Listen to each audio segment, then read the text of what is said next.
Hey, what's going on, guys? Hello. I had to remember to look here, but I see your chat over there. So, hey, what's going on, guys? All right. Just want to say a few hellos to some people who are early in here. Dan, Ray, C Timeless, Lance, Uga, and C had a question. Or no, wait. Who is it that had a question? First time I've made it to the start of one of these. Well, here you go. No, Lens had a question. Yes. Anyone got any MG recommendations? Looking for, and then it's gone. Looking for my first one sometime this year. So yeah, first MG. I mean, I did a video exactly on this topic, so you can just look up just on YouTube, Zach Aurelius, first MG, best MGs for a beginner or something like that, I think is what it was. Anyway, I did like a top 5, but there was actually kind of like 10 kits in my top 5 that I talked about, I think, something along those lines.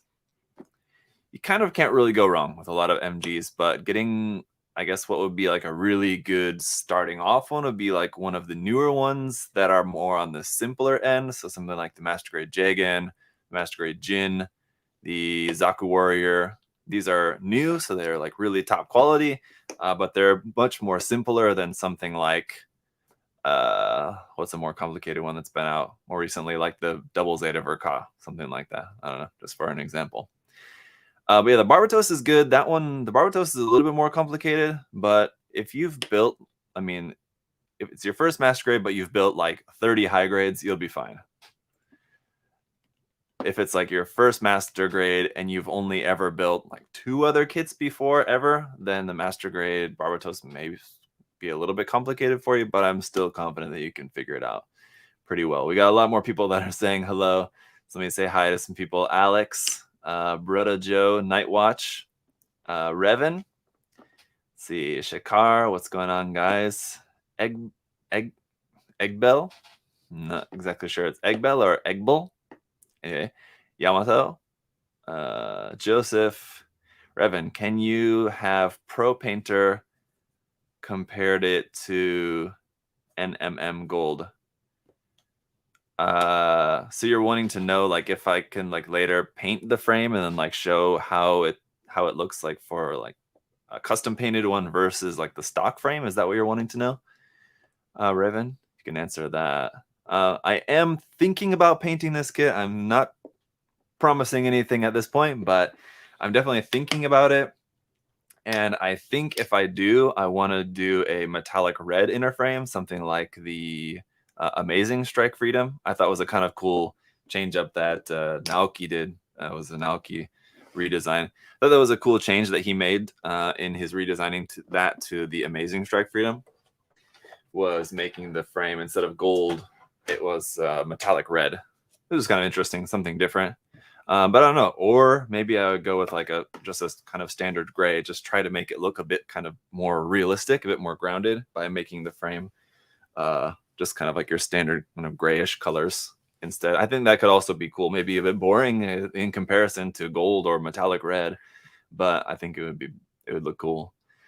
Let's see. Unless you want to be like me when I started out my Gunpla run with the MG Delta Plus. It's a really good point about the Delta Plus Mercenary, because I actually just recently got my hands on a brand new Delta Plus. I have built the Master Grade years before I started doing anything on YouTube, but it was recently reprinted, I guess, and so I was able to get my hands on a new one. I want to build it again and do a review on it, just because I know, from my experience, I loved the kit, but I hear people badmouth it all the time, so I want to kind of give it a revisit, sort of like what I did with the RG Sazabi and the RG Zeta in the past couple of years, like taking a look at these kits that have bad reputations and seeing, okay, kind of taking a look at it objectively, how bad is it really? And yeah, that's what I want to do with the Delta Plus as well. Hey Alexa, turn mood lighting on. Mood lighting for the studio. No Alexa, but yeah, we got some moody lighting. I don't know, just it has to be kind of dark in here, just because the other lighting, well, I guess I could like turn the overhead lights on.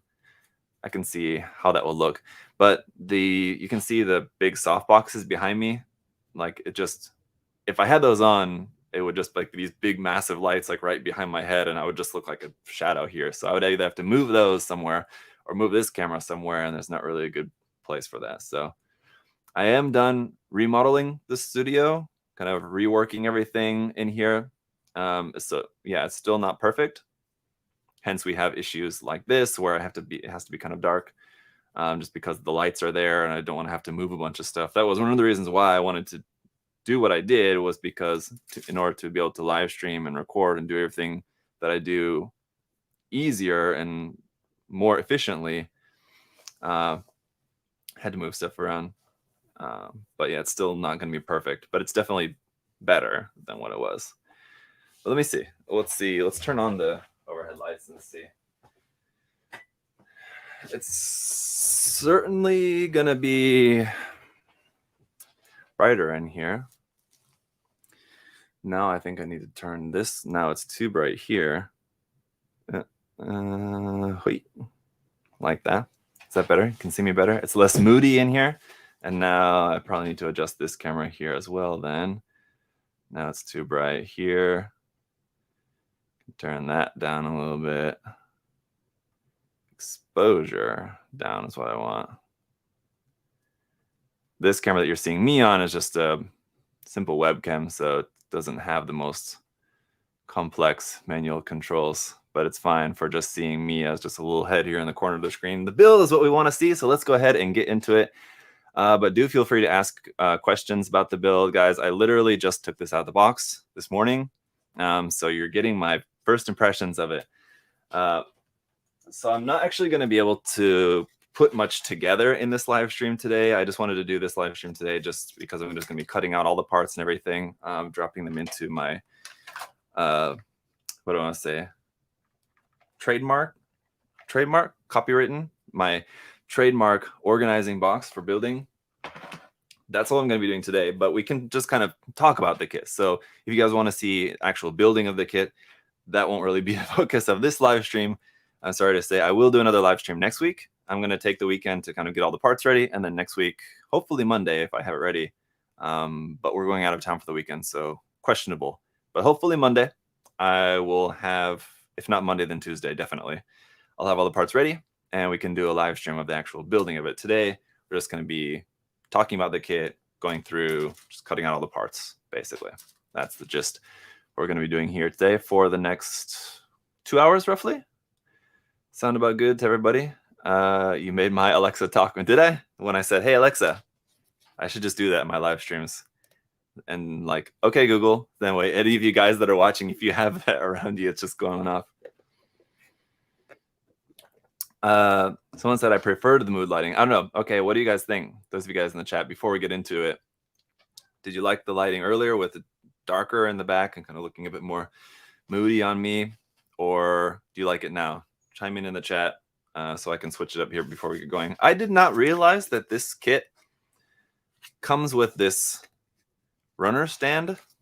There you go. I guess it's better to show you on the big camera. Darker in the back, you guys say. All right. Sorry, Alexa.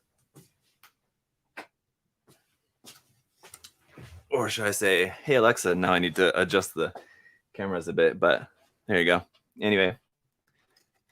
Okay, Google, subscribe to US Gundam Store. Yes, subscribe to USA Gundam TV. Hey, Mark, darker color background looks better. Well, yeah, all right. Yeah, I like it. But yeah, this camera you guys are seeing my face on, it's not the best, but again, it's not really the focus of the video, so don't worry about that too much for right now. Someday, maybe we'll get a better camera. Again, like we'll get a better setup in the future. That's fine. That's pretty good. Something like that. I mean, it's okay. Sure. Yeah, we're bright enough. Let's get to work. What do you do with that 90-degree turn for the unicorn? Huh? I don't get the question. What do you do with that 90-degree turn for the unicorn? Just trying to think, is there something that I'm missing with that question? I think I just don't get it.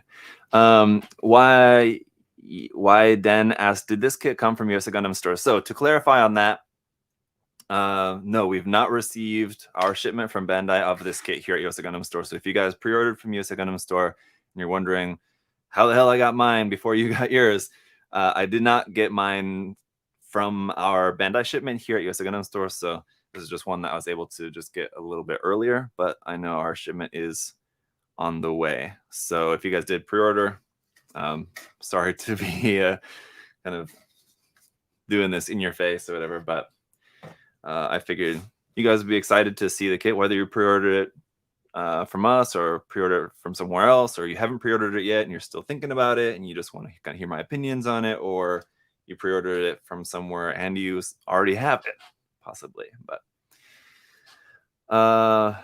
yes, but if you pre-ordered, let's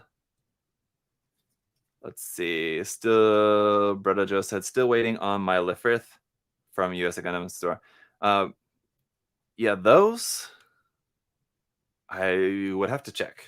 I thought that we got some in, but I guess maybe not if you're still waiting on yours, or either that or we got part of, because this is something that we've talked about a lot. Speaking of subscribing to USA Gundam TV, this is something that we've talked about a lot on the USA Gundam TV channel, Adam and I over there when we do our live streams, because this topic comes up quite a bit, obviously, is people wondering about, where was I going with that? Oh, pre-orders. Because what they'll do is they'll see, they pre-ordered a kit from us, let's say the Lifrith, for example, and I don't know exactly the situation of what's going on with that, so this is just for an example. People will see that they pre-ordered the Lifrith from us, and they see somebody else posting about they got their Lifrith that they pre-ordered from us. So they're wondering, okay, here's somebody else who got theirs from USA Gundam Store. Where's mine? And more often than not, what would be the case is that either your order also includes another pre-order item that has not come in yet, so it's just being held until all the pre-order items are available, and they'll send it out to you at once. In that case, you just have to wait until everything's there, or you can email in and ask them to split your order, then you just have to pay the shipping for whatever you want sent early. It's either that's the case, or what is also the case is that we didn't get all of the orders. So say we're getting 500 of that kit from Bandai and they sent 200 at first, and then a week later we'll get the other 300, or a week or 2 weeks or 3 weeks or a month later, whatever it is, it'll be split up. So even though we took 500 pre-orders to fill the 500 that we were going to get, we don't actually get all those 500 all at the same time generally. Sometimes, but sometimes not. So anyway, hope that is kind of useful. Again, it's something we've talked about a lot over on the USA Gundam TV channel, but I understand maybe you guys don't watch that channel or didn't know that channel exists. Then in that case, now you do. You should go check it out, because we talk about a lot of useful information like that, answering questions. The whole thing with the live streams is that we're just answering your guys' questions. So whatever questions that you guys have, that's what we're doing on there. These parts, okay. So as you'll notice, I've not even opened it up to the instructions, and I'm just starting cutting out parts yet, just because I know it's pretty easy to tell where these clear red parts go. How do you guys feel about the clear red parts on this kit? So they're basically just like on, I was about to say anywhere where there was red originally on the kit is now clear red, but that's not the case. There are some plain red parts, but there's clear red on the tops of the shoulders, on the front of the crotch, and on the side of the arm gauntlets. Instead of just being red, they're now clear red. It's a bit weird, in my opinion, just because, especially on the top of the shoulders, it really makes me think of like Patlabor. Anytime you have like clear red parts on the top of the shoulders, it's very Patlabor-esque, I feel like. And it's kind of odd choice. And then on the front of the crotch too, that it makes it feel like it's like some kind of sensor or something instead of just a red piece of armor, which if that's what it is, fine, but I didn't know that that's what that is actually. The one on the crotch is an odd choice. Yeah, it's strange. The one on the shoulder, I will admit, is not that noticeable. It's only when like you notice it that it looks weird. Yeah, it's a crotch sensor or something. It's an interesting change. At least you can paint them. Yeah, that's the thing. It's like whenever I paint the kit, pretty certain I will be painting those clear red parts to just be a solid color. So it's fine. Doesn't matter. It's just kind of an interesting choice again. Is this your build process when you're not on camera? Tim Canty asked. Yeah, Tim. So yeah, basically what I would do is I just get my box and lay out the instructions and just go through runner by runner. So I'll just go through and just cut all these parts and put them into whether they go into the waist section, body section, leg, arm, head. And then it's usually like weapons and backpack up here at the top. So yes, that is usually. So usually I don't live stream this part of the build just because it's just going through and cutting out parts, not that interesting. But I feel like for this particular kit, I know it's a pretty new and big, exciting one. I figure people might be a little bit more interested, more than usual, to just kind of check it out. So yeah, that's why I'm streaming this part. And then next week we'll do the actual building of everything.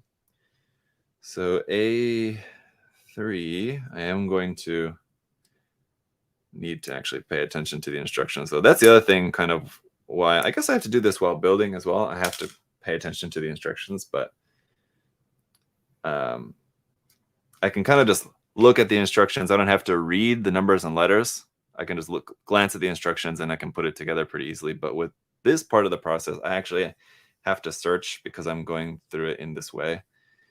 Like this is, so on this next part is the chest frame. So it actually goes through and has you build all the frame first.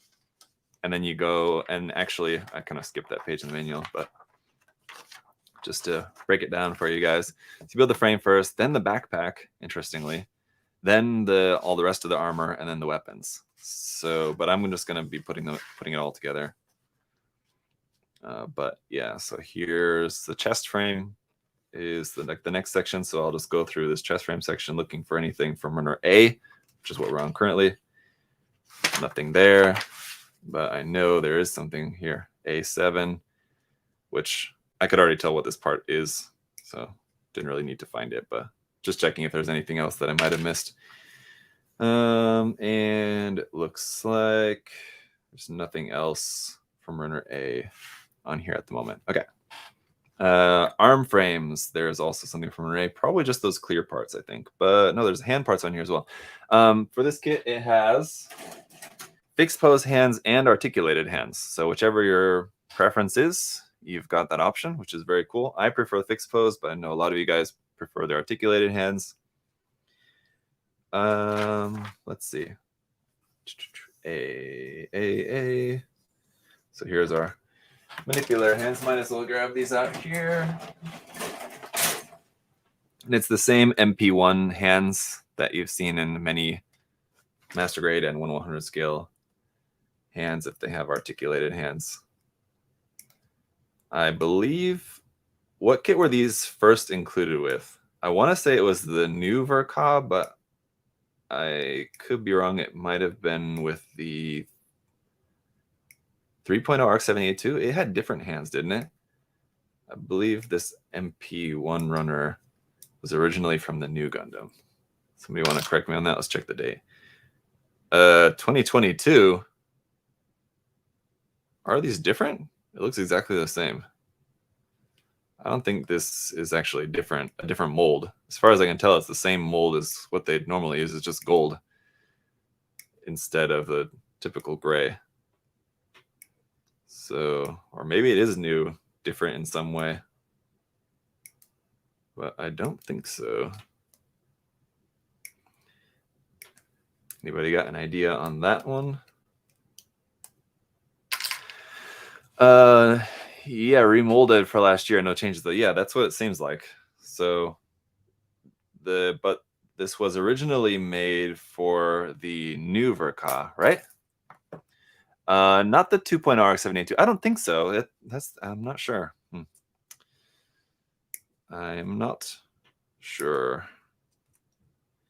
But as far as your fixed pose hands, you've got closed fist, weapon hand, trigger finger hands, and open hands. So some nice options. Yeah. I guess the only I mean, that basically covers everything that you would need. I guess the only thing that you might possibly want to be maybe just like some open resting hands, just so you can have it just doing like, it's kind of hard to show on camera, just like one of these instead of one of these kind of hands. One of these, one of this. So you can have it shaking hands with somebody. I don't know. No, I think the hand options we have in this are nice. I'm glad that they covered for kind of all preferences. That's good. And why wouldn't they? On an MGEX, what makes an MGEX in your guys' opinion? This is only the second one that we have to compare. So as a line, it's kind of hard to know kind of like what's the standard of the line. Like with the, but just comparing this to the unicorn, I mean, it's the gimmicks, right? Yes, hydroponica. Yeah, it's the gimmicks. And the gimmick of this just having like a bunch of gold for the frame, I mean, it's a Strike Freedom Gundam.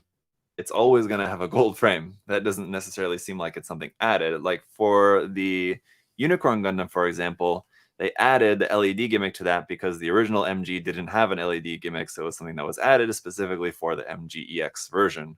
This one, I mean, I guess you could say that they added a lot more gold, different shades of gold and gold plating. Everything is what they added compared to if this would have just been released as like a Master Grade 2.0. It would have still had a gold frame, no doubt, and probably would have been plated, I would imagine. Maybe just molded gold, maybe. But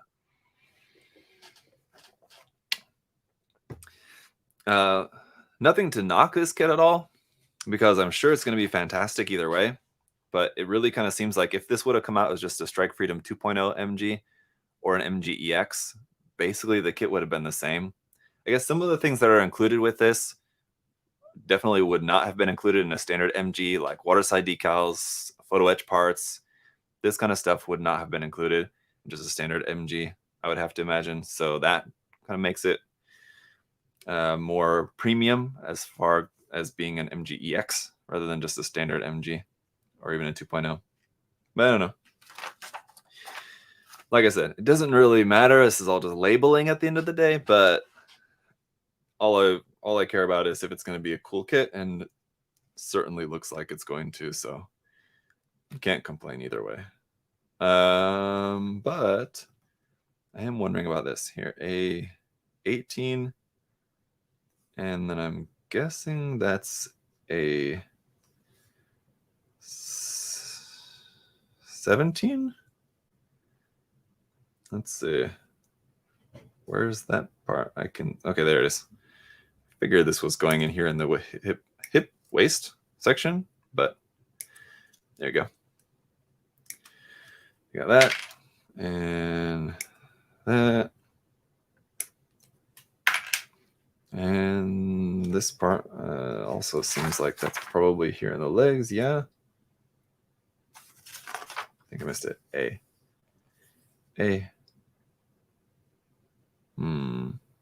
Maybe not.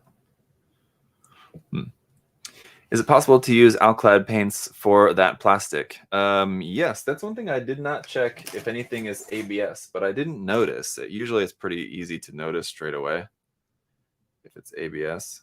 And just going through the unboxing, I did not notice if anything is ABS. Nope, so this, just checking the gold runners, if that's the thing that you're most concerned about. That's usually where there's any ABS. If there's any, it's on the frame. A Master Grade. And this one should say, yep, that's polystyrene as well. I mean, you can tell just by the feel of it, but I'm kind of just double checking. So all those gold parts, and let's see, runner A here as well, I'm sure is polystyrene. Yep. So unless, or G, no, this one also definitely doesn't feel like ABS.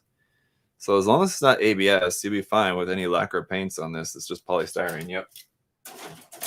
So that's nice. I'll have to check. There's a couple other runners that are not gold, that are kind of part of the frame, and those might be ABS, but we'll check when we get to that. Shaka said, I use Alcloud on ABS, seems to work fine for now. So yeah, and even other different lacquer paints, I usually paint everything with lacquers and it's fine, as long as you're careful with it. I think you would only have to be like really super careful if you're planning on moving it around a bunch. That's when you might run into issues, especially if like a particular joint is too tight, because the problem with lacquers is that it's just going to weaken the plastic a little bit, especially on ABS. All right, so these are going in the skirt section. Okay, all 4 of these. That one little part, though, I'm still not sure about. I'm wondering if that's in the backpack or something. That's for a skirt, skirt, skirt, skirt, skirt. Okay. Unless it's a flexible ABS, any paint is fine. For flexible ABS, use a multi-primer first before regular surfacer. There you go. You heard it there. I would trust both Chris and Shaka. I would trust both their opinions above my own on that. So if they say it's okay, then that works for me. But there's this, aside from these clear blue parts, one more part on here that I'm not figuring out. That looks like it goes in the hip section. I think I just missed it somewhere. I did. There it is. Okay. All right. And as for these clear blue parts, I'm guessing most of that is for the weapons, unless I missed something in the head, which would probably be in the armor section. That's the only problem about building the frame separately and then the armor, is that like for when I'm doing it like this and I'm trying to cut out all the parts at once, I'm checking like, okay, I think this part goes in the head. So that means I have to check this head section part over here for the frame and this head section part 10, 15 pages later for the other part, because that's where this other clear blue part, I think, probably goes. But yeah, it does have clear blue in the head, so I must have missed it here. Or it's just stickers. Okay. Where else is it supposed to have clear blue? It's just on the weapons. On the backpack?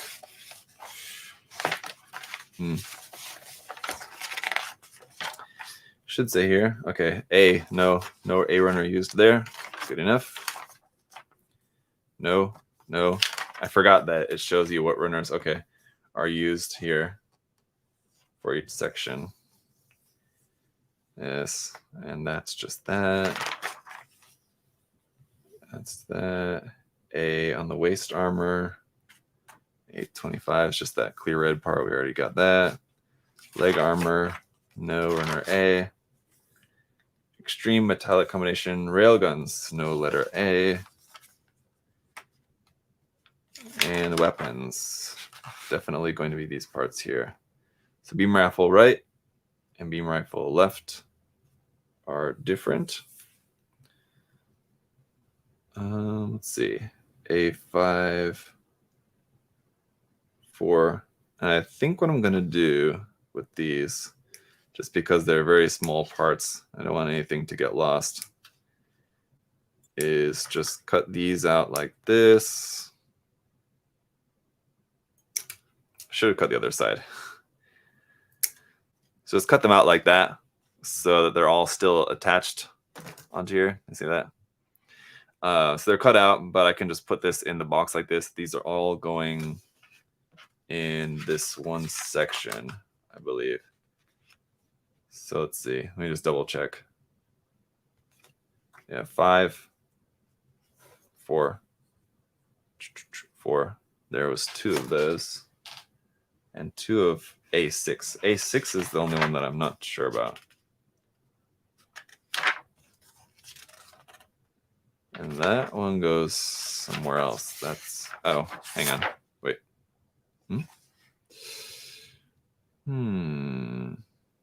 Ah, in the hip section. Definitely.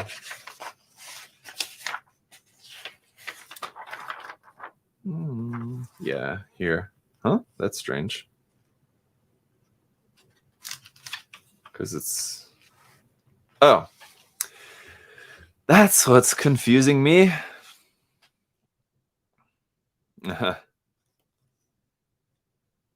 Hey, Chris. Okay, so here it shows... Let me zoom in on that there for you guys here. For the railguns section here, I was looking at this thinking like, okay, if there's any parts from A, it would be right here because they're in alphabetical order. So A is first, should be here, and there's no A, so just start with B. But that's because this pink section here is just the gold parts. Anything that's not gold is down here. Even though the A runner has gold on it, the gold parts are the parts from A for this section are not gold. So that's a bit annoying, confusing. But that's fine. So we'll put our railgun parts here and other weapon parts there. All right. So the A runner is done. Yep. Okay.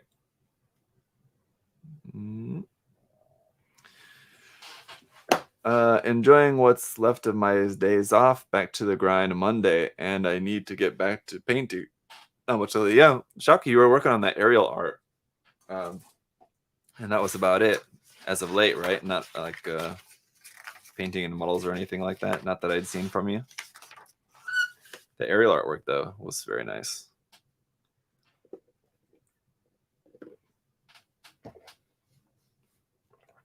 Let's see. Why can't they make a different PG for next year? RXO. I don't think that Bandai is probably not going to make any PG next year, I would imagine. But I don't know. Not for any particular reason. I'm saying that like, oh, it's an odd number year, so Bandai's not going to make a PG. I mean, they very well could. I don't feel like they are. It's just a feeling I have, you know what I mean? Yeah, it's a lot of great detail. Like, here's the head frame. I think among the different shades of gold, this one's probably my favorite. It's a very it's very orangey gold. It catches the light really nicely. So this is the kind of one that like it's is a shame to repaint it. Here you go. It's like here's the. It's gonna feel a bit of a shame to repaint this, but at the same time, most of this is gonna end up getting covered up anyway. But that's the just for these parts of the head frame, how detailed that is and how nice it looks, catching the light and everything. It's very nice. I have to say. I do need to make sure I can get these apart. That's the only thing about painting. Whoop. That's only about painting a kit like this. If you did want to repaint it, not if you like wanted to strip this plated gold and repaint it. Anyway, whatever. If you're painting it, if you're going to build it, then disassemble it and repaint it. Coated parts are more difficult to disassemble because they're usually tighter fitting. So something to keep in mind when you're doing your assembly is thinking like, oh, if I'm going to have to disassemble this, if it's tight going together, it's going to be even harder to get apart. So just something to think about. Doubt there shall be any meteor units in MG. GPO3 did have its expansion supports in MG at all. Yeah, no.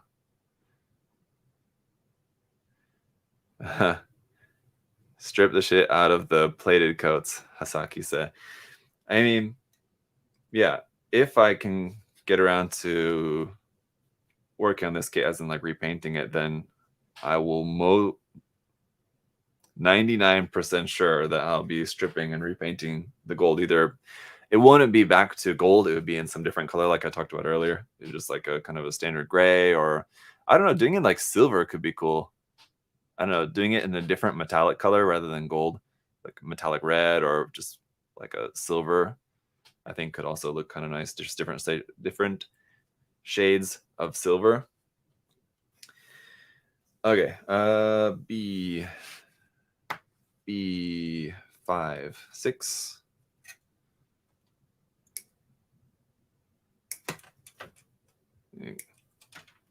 Cutting out these parts, I can tell you, is definitely taking much longer.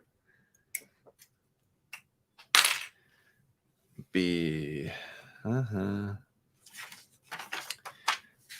We talked about like the lighting and stuff earlier, but just wondering from you guys, how's like the sound and everything so far? Like the sound you're hearing me sounds good. The background music, you guys can hear it all right, and it sounds like the levels are good. You guys can let me know, because yeah, it's the first time doing a live stream in this new setup, but again, that was kind of one of the reasons why I would move stuff around, is to be able to live stream easier with you guys.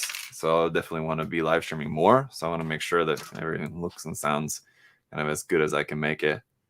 It looks like you guys are saying sounds good, sounds perfect. No background music though? Oh, there should be. There's no background music at all? Or it's just really low? Let me check. It might just be too low. You can't hear it. Let me turn it up some.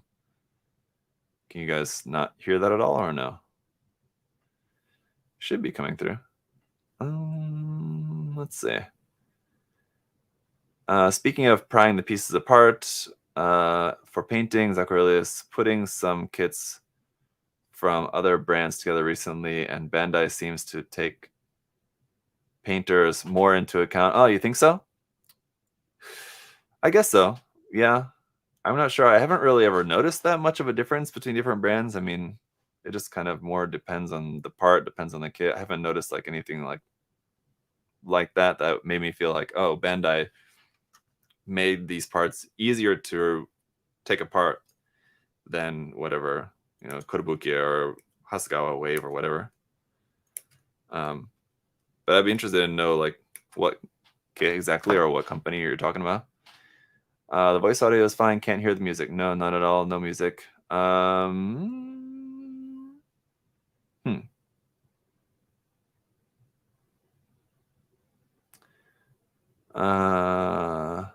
Yeah. Yeah, it is a StreamYard thing, Chris. Huh, okay. So that's interesting. Let me see. I wonder if I can do this.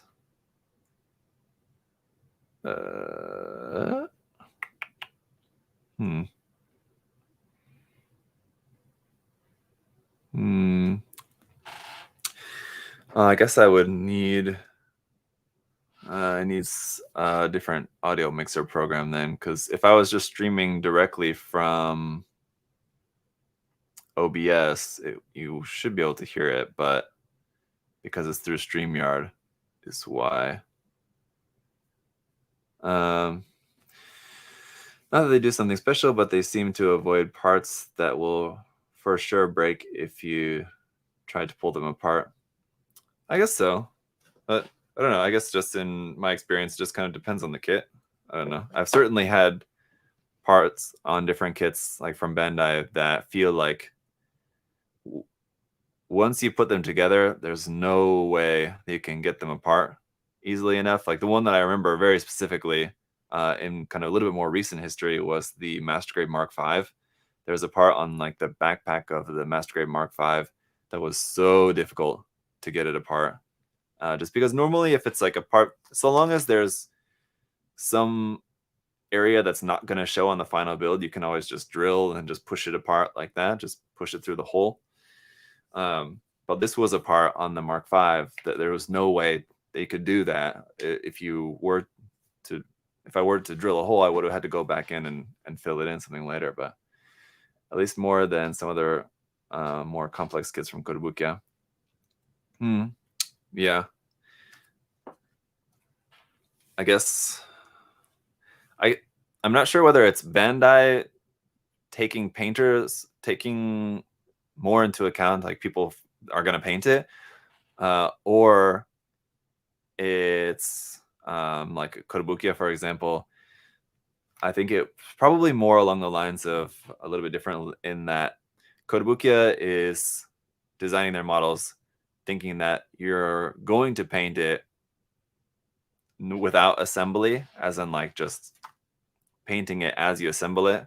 Bandai is, yeah, easier to put together unpainted than take it apart for painting. But yeah, like Kotobukiya, for example, I guess if you're talking about like how easy they are to disassemble for painting, I guess. But anyway, yeah, B is what we're looking for. All right, B. Okay, B. 7. Yes. Mm-hmm.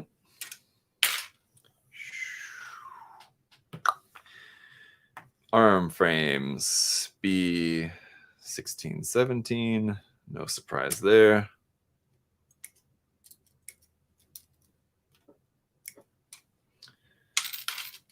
Yeah, this gold color is really nice. The others are nice, as you'll see, but this one's quite prestigious feeling. Any idea what is the next MG going to be? Well,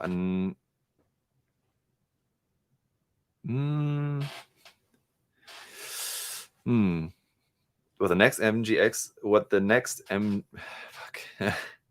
MGEX is going to be? No idea. As in like certainly no inside info or anything like that. If I had, obviously I wouldn't be able to share it, but no. As far as just what my guess would be, I'm not sure. I was thinking that something like the Zeta would have been a good MGEX because then they can make the EX point like a totally redone compared to past versions, like the transformation. But then at the same time, I guess I probably would have had the same criticism. It's not really criticism, but like the same question that I have with this kit. It's like, what makes this different from a Strike Freedom 2.0 or an MGEX Strike Freedom? It's basically going to end up being the same thing. And I guess if they would have made the Zeta instead, could have said, okay, what's the difference of this being a MGEX Zeta versus a 3.0 Zeta or a Verka Zeta? Again, it's kind of would have been the same thing. So I don't know. I feel like Bandai starting off making the unicorn in this line, where, as I mentioned, it was kind of very easy and clear what's the added gimmick of that compared to just a standard MG. Other kits is more difficult to know, like, okay, what's gonna be the EX gimmick that's much more special with this version compared to just what we would have done on just a standard like mainline MG. So I guess you could do something like the Exia, putting like a full LED set into an MG EX Exia, but they've already done that with the Unicorn, even though the Unicorn also transforms. It's like an extra layer of complexity to that, I guess. But just because like a lighting gimmick, something that they've already done, I feel like they're probably not going to do that, at least right away. If they were to make like an MGEX Exia, I think that could be cool. I would like it. I'm sure a lot of people would like it. But just because of the fact that lighting gimmicks what they did for the first release, so for the third release to do a lighting gimmick again, I wouldn't see them doing that. But maybe 5 years down the line, maybe for like the 5th release in the line, for example, maybe. I don't know. We'll just have to see.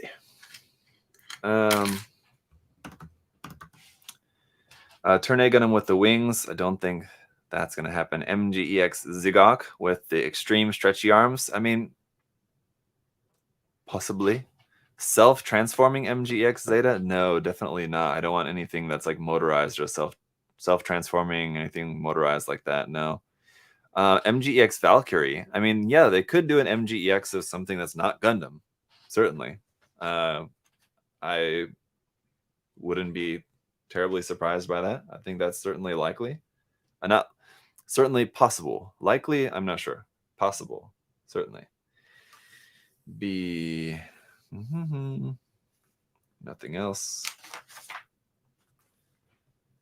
Shoulder assembly. Any be here. There should be. There should be 10 and 11. Where are those? Oh, right there. So I don't know. Other than that, yeah, I think the Zeta would have been a good option for the EX point to be the transformation, I guess. But other than that, yeah, I don't know. It's whatever it is. You also have to think whatever it is, it also has to be a popular mobile suit. So they're not going to do like it wouldn't do like an MGEX. I'm just trying to think of one that doesn't already have a kit. Like, for example, they're not going to do like an MGEX Grays from IBO, just because it's an enemy grunt suit. It has to be like one of the lead Gundams and a pretty popular one, something like that, to be an MGEX, I think.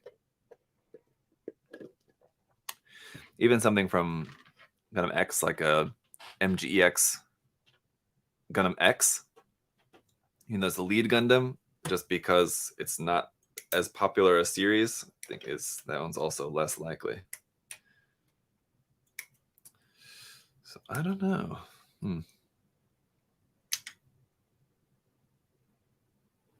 A God Gundam might have been cool. A God Gundam might be cool and make the extreme point the articulation, but they kind of just already did that with the RG. And they also have the high res, which also kind of fits that goal already. So because they already have two fairly recent versions of the God Gundam that kind of already do that, that could be the extreme point of the articulation, then I guess that's also probably less likely, although I think that kind of makes sense.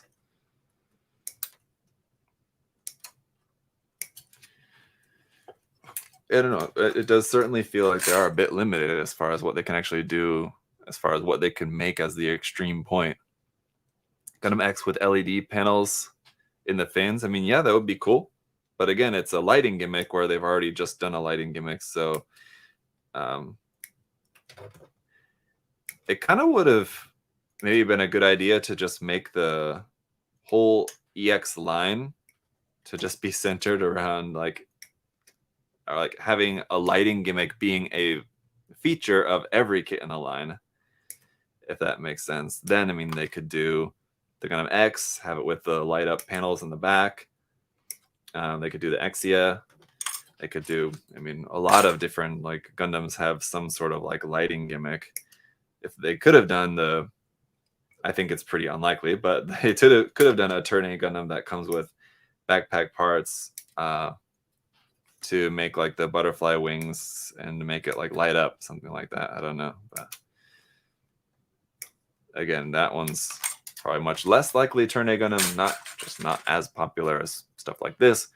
But I mean, if we're talking about just lighting gimmicks, Kshatriya, an MGEX Kshatriya, I don't know. That could be. But what exactly would be the EX point of that? I mean, yeah. We all remember the stories of Bandai not being able to make an MGEX, or sorry, Bandai not being able to make an MG Kshatriya because of the weight issues of the binders. But I mean, we've all heard that, and maybe that was true at one point, but I just feel like that I just don't think that Bandai can really say that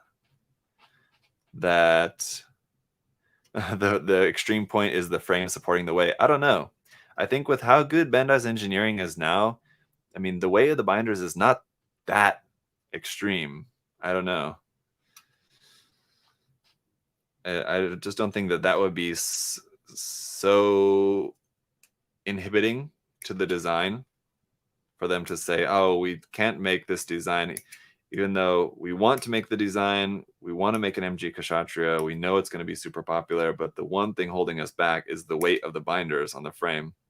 I just don't buy that I was going to say 2022, but now 2023,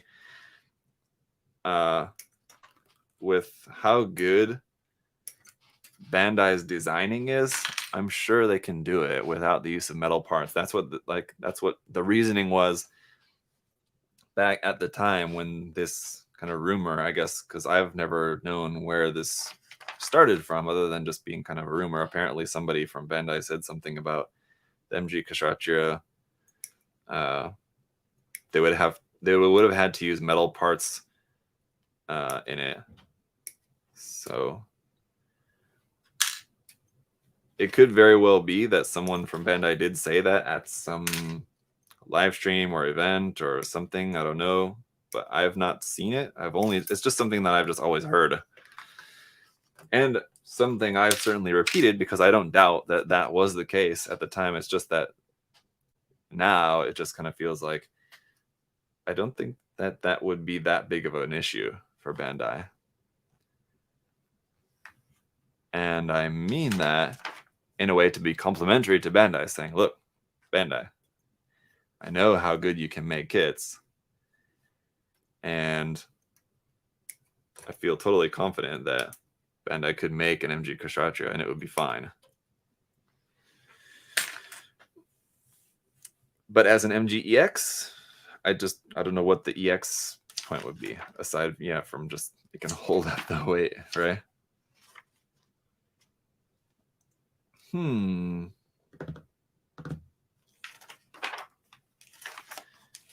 again, we get to the end here, and I'm wondering where are these couple of parts that I seem to have left out. Okay, well, these go in the railguns. So that's easy enough. So all these parts right here probably do, I guess. Railgun.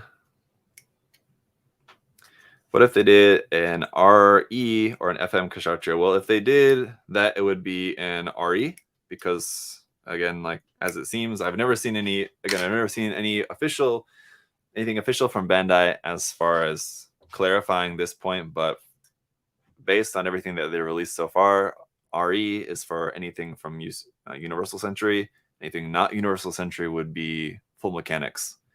So Kshatriya would be an RE if they were to release it in that line. But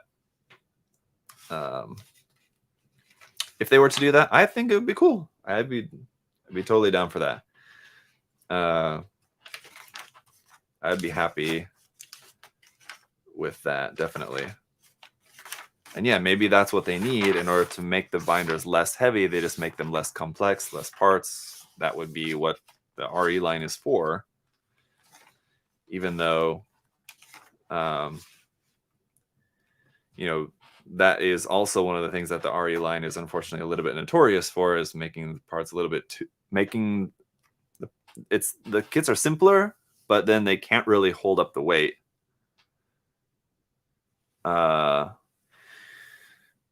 Hasaki saying RE is turned into full mechanics, it seems. I mean, it's just because what they've been putting out has not been UC. If they were to put out something UC, we've never seen a UC design come out as a full mechanics kit, and vice versa. Never seen an RE kit that was not Universal Century. So I definitely don't think that it's one overtaking the other by any means. B. So there's a couple of parts here that I missed somewhere. I feel like these go in the leg or something. But I have to find them. B.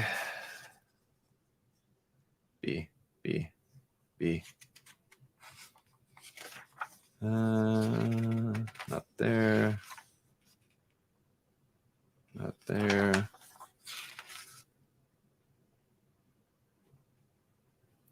B.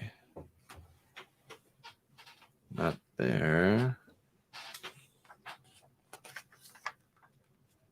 B.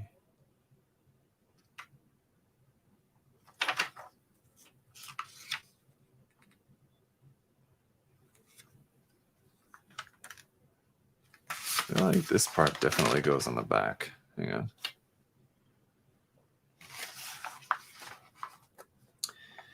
These definitely go in the backpack. Somehow I missed this.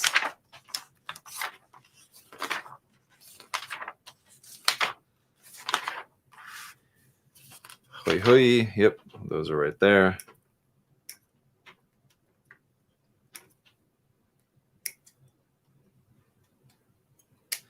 But I'm sorry, guys. As you were saying, MGEX Strike Freedom. Wow. Yes. Wow. Is Gundam Witch from Mercury UC? I don't believe so. Can someone clarify that, though? I don't believe it is, as far as I know. I've only seen the prologue so far, so I'm behind. Adestella. Let's see. No, New Universal. New Universe is called Ad Astra. There you go. Ad Astra Abyssosk. Mechanics don't have much of an inner frame either. Right, exactly.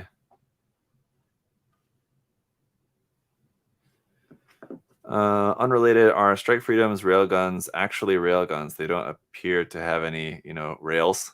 I mean, they would be inside the part, I would guess, is why they're called railguns.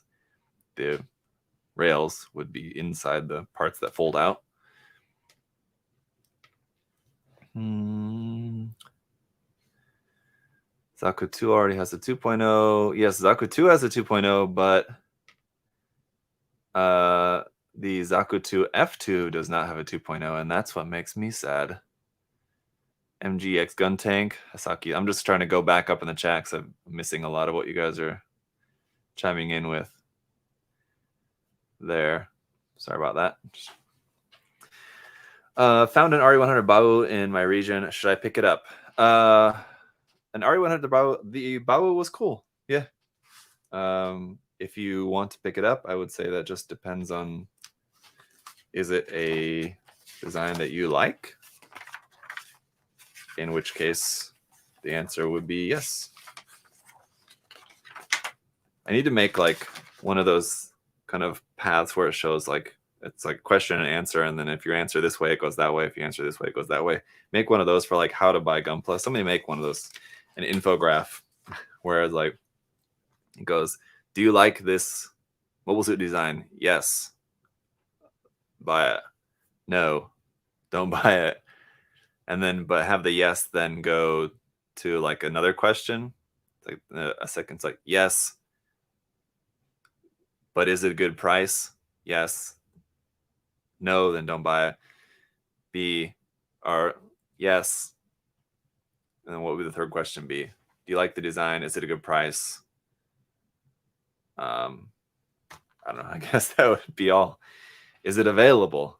But I mean, I guess if it's if you're considering it, that means it's already available. But I guess that would also be one of the options you'd have to consider, is if it's available. Where's this part? It's right there. Okay, that figures. Okay, so now at long last we can call that runner done. And what I would do, guys, I normally just the runners, I just recycle them right away. For a plated runner, if you're considering stripping the gold plating, like in this case, for example, if you're thinking, oh, I might want to strip this later when I paint it into a different color or something like that, I would keep the runner, or at least clip off a part of the runner, so that way when you want to do your stripping, if you have a product that you use and like you know it's something that works well for stripping paint, then just go ahead and use that. But if you've never tried it before, try it out on a piece of runner first and make sure it's a product that's going to work well, it's going to strip the paint well, and also not damage the plastic or anything. I mean, just check with other people, like what people recommend as far as a good product for stripping paint. But using a piece of the runner is a good way to test out. So maybe don't throw this away if you typically just throw your runners in the trash or recycling or whatever else. Hopefully you guys recycle them if you're able to.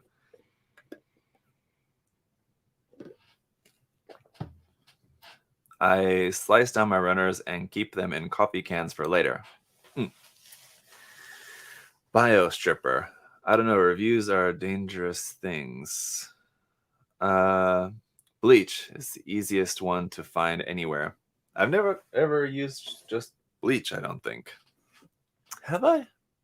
Oh, it does sound familiar. Maybe I did. I don't remember. In Korea, it was hard to find because I would see a lot of, being an English speaker and like looking at a lot of English content. Most of what I see is people like in the US talking about different products that they use, but it was hard to find a lot of those products in Korea when I was living in Korea. Now that I'm moving here, it's a lot easier to find stuff like Purple Power, which is, I know, what a lot of people here use. Like Chris said, American bleach is milder than the rest of the world. It's not good for stripping paint. So there you go. It's just kind of whatever product. When you guys are looking for products like that, I will tell you, check with someone who lives in your area, so you'll know like what's available. Because if you live in Spain, for example, you may use one product, but that product is either not easy to get here in the US, or it may be different. It may be stronger or weaker here or there or whatever. Like 91% isopropyl alcohol was very hard for me to find in Korea, but here it's easy to get. So let's see.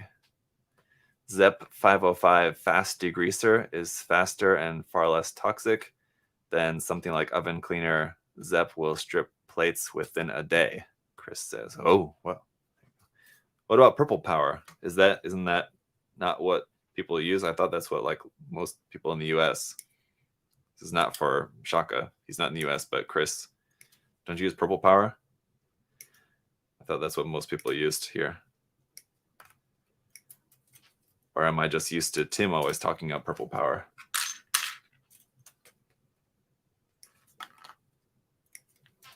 Because that's what I have, and I've used it for a couple things so far, but haven't used it extensively. I used it for like some gold parts on the Shinenju bust and like cleaning some resin parts. Purple Power is a lot weaker than ZEP, roughly the same price. Child of Mega guarantee. Okay, then I guess I'll check out some ZEP 505. Send me a message or something about that, Chris, would you? Just so that I don't forget it. Because yeah, it might come in handy for this particular build, actually. But all right, for now, we're just looking for C5. I thought that those parts were going to go here. Where'd they go?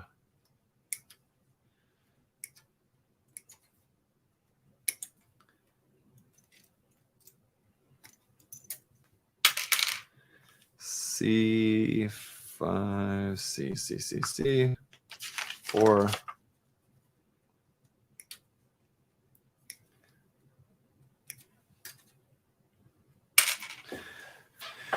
Gotcha. Thanks, Chris. I used weak ass bleach the other day for a different part. Used a runner piece for a test too in the same pot.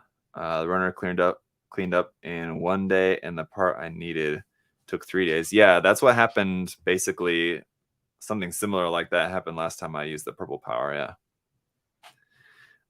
Why strip the paint and not just prime it? Just because the primer bonds better to, I mean, again, Chris and Shaka there in the chat, I know would be ones that could probably answer this better than I, but I would just say simply that the primer bonds better with the plastic than just putting it on top of other paint would be my answer. Also just for color reasons, but I mean, that's not as necessary of a reason, but something I guess that I would also be somewhat concerned about. Just making sure you're getting a good pure color. Plated plastic doesn't grip too well to glossy, yeah. So that's I mean, I think the primer grips better, bonds better with to the plastic rather than to this plating. Hasaki says simple green. Simple green is people, though.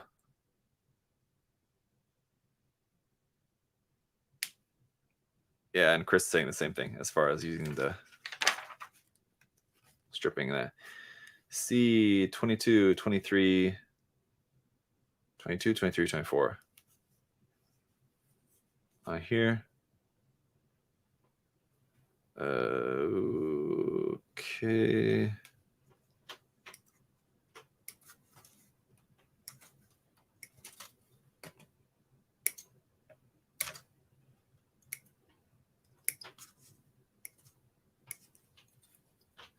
Oops.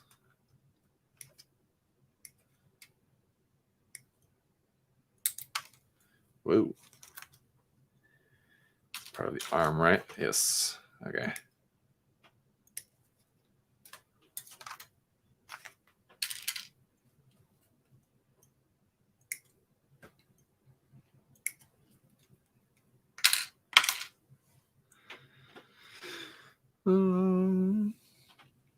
The next MGEX gimmick could be not making it a baby poop gold.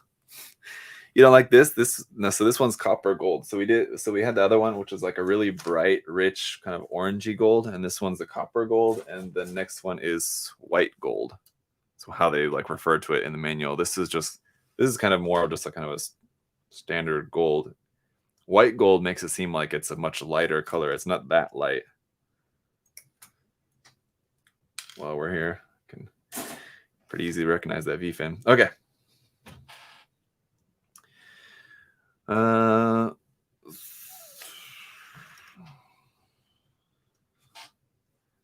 Let's see. So I missed the part where this kit comes painted instead of infused. Got it. Okay. Yep. So that 505 also works great for removing mold release from resin kits. I would imagine so. Has a few types of gold, but there's that infused gold that looks like baby poop or dried honey. Yeah, you're talking about that would be these. The G runner is the just injected gold. Yeah. I mean, it doesn't look bad. I never really think that it looks that awful. But especially with this kit, just because there's so much detail, you don't, because like what you would normally see in this injected gold that looks bad is the kind of the swirling of the metallic flakes, pigment, like in the plastic. But because there's so much detail, you don't really see that on these parts, I feel like. So, and most of this is just used for like little details to peek through. Like this one here is like for the side of the leg, I think. And so all this is really for is for those like little bits of gold vent to stick out through the armor.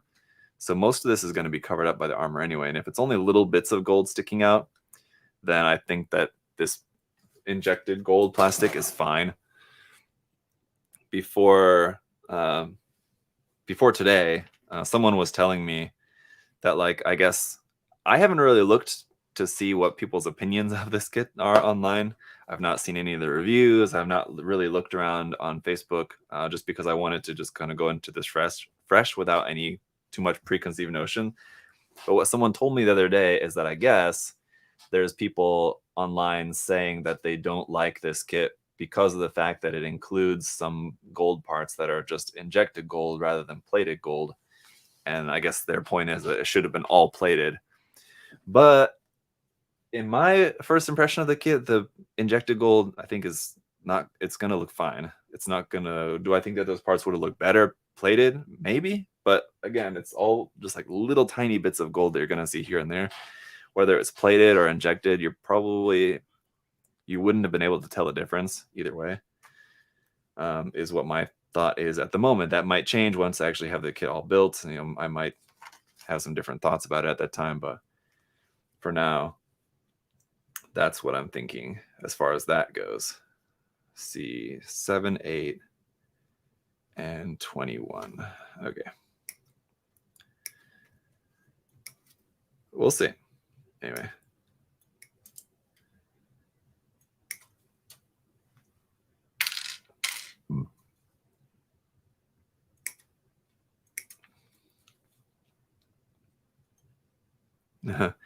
It's so nice. I don't see myself adding the armor. Yeah, I wonder how many people are going to get this kit and just like display it, or maybe just display it with just like half the armor on or something.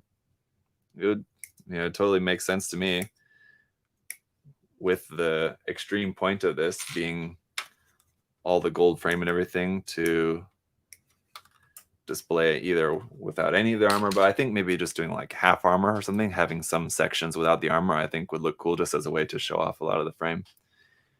MGEX Big Zam. Yeah, I mean, that's a joke, but an HGUC Big Zam I think would be awesome. I would love it. I mean, yeah, obviously it would be huge, but Bandai has made very large HG kits. They're not common, and they're very expensive, of course, but Bandai has made them before. So especially with the Big Zam being like one of the most memorable mobile armors like in all of Gundam history, and it's from the original series, which Bandai loves. Everybody loves the original series, so I think it really could be very possible at some point we'll see an HGUC Big Zam. I don't know.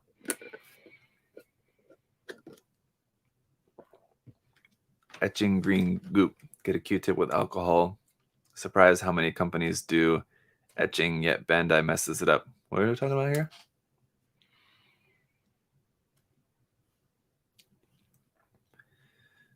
Oh, about black base needing a primer, I guess is what you're talking about. Yeah. Primer will help fill micro scratches. You want the gloss to be highly reflective and as close to perfect as possible. Yeah. Yep. Okay. MGEX Dendrobium? No. Double Gundam? No. MGEX GPO2A. See, that's another one, like I was saying before. Like I mentioned the grays as it being so unlikely to be an MGEX just because it's not like a big main popular mobile suit. The GPO2, a popular Gundam, but being an antagonist Gundam, that makes it less likely. They would do one of the lead protagonist Gundams first. So it'd either be the GPO1 or the GPO3 they would have to do. And then I really doubt that they would ever do a GPO2. So if they did anything from that line of Gundams, it would be probably the GPO1, possibly the GPO3 as an MGEX. But again, what would the EX point be? I don't know. They should just make they should just make MG 2.0s of all those Gundams. They don't need to make anything in the MGEX line, I don't think. But yeah, 2.0, GPO1, GPO2, GPO3 would be great. My favorite, I would have told you guys for a long time, if asked, I would have said that my favorite would be the GPO3. But after building the RGs of the GPO1, both versions, that made me really appreciate the GPO1 a lot more. And I do really like it quite a bit. Although I do think that's the GPO3 is still probably my favorite. The GPO2 I used to like a lot, but I don't know. I think my bad experience with the MG definitely made me dislike the design more. But even kind of going into that project, the GPO2 was not a design that I really love a lot. So I think that was another reason why I just kind of had a bad experience working on that MG and ultimately giving up just because I wasn't into it.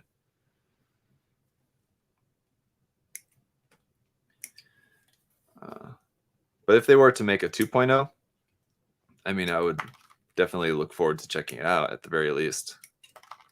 Maybe even love it.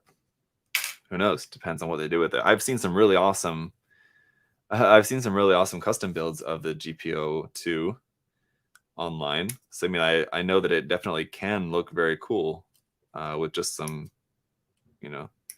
minor adjustments here and there to the overall design, colors and aspects of the design. Things that I would have maybe done had I chose to continue working on that project, but I just didn't want to, so I didn't. Moved on and did other things. But I do still have it. I'm not ever going to go back to it, though. I can tell you that, but I may end up using some of the parts for something else, possibly. Who knows? But a lot of the parts are caught up now, so kind of would be difficult. C20.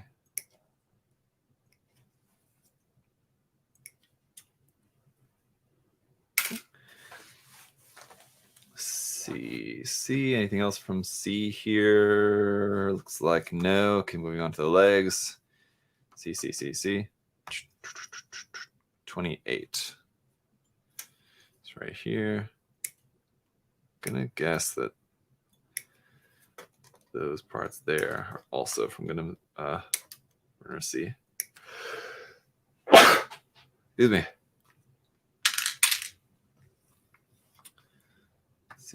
C. 29. Then we'll see.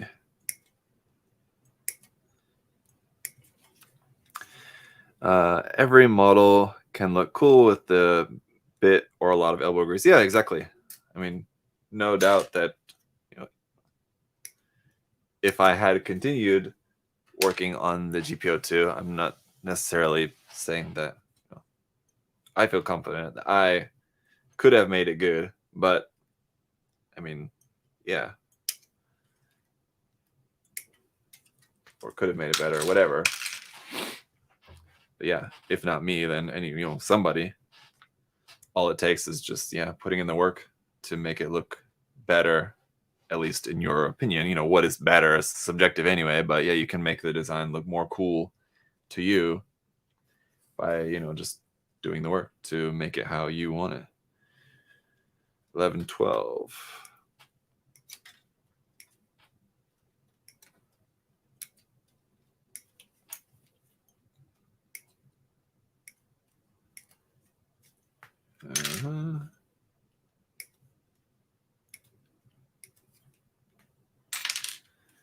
And these as well. 9, 10.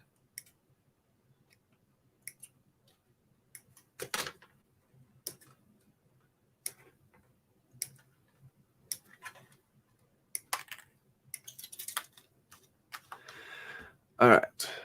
Vercon MGEX have become the show-off line, it seems. Yeah. Losing on each other. Bandai hasn't even made a 2.0 of the Zaku 1 or many others which desperately need it. Yeah. The Zaku 1, the Goof Custom, the GP series, as I was mentioning about.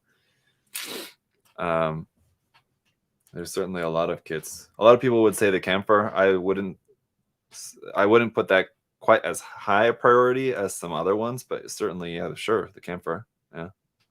The 2.0. Why not? Who cares about the Zaku? That's foolish words there. What kind of cutters are you using? Rusty asked. These are just my USA Gundam Store ones. Naturally. But yeah, they should work just fine for you. Let's see. Okay. Make sure I didn't miss anything here, which I'm sure I did. Anything else from runner C? We got all that stuff. C13. And then this part of 25, I feel like that definitely goes somewhere here in the foot or something. I missed it somewhere, I think.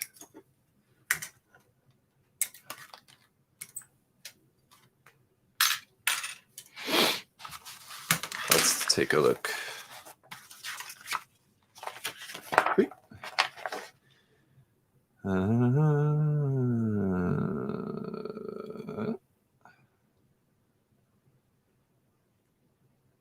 Those parts must be in the wing or something, I guess. Yep. What is this? C, right. Okay.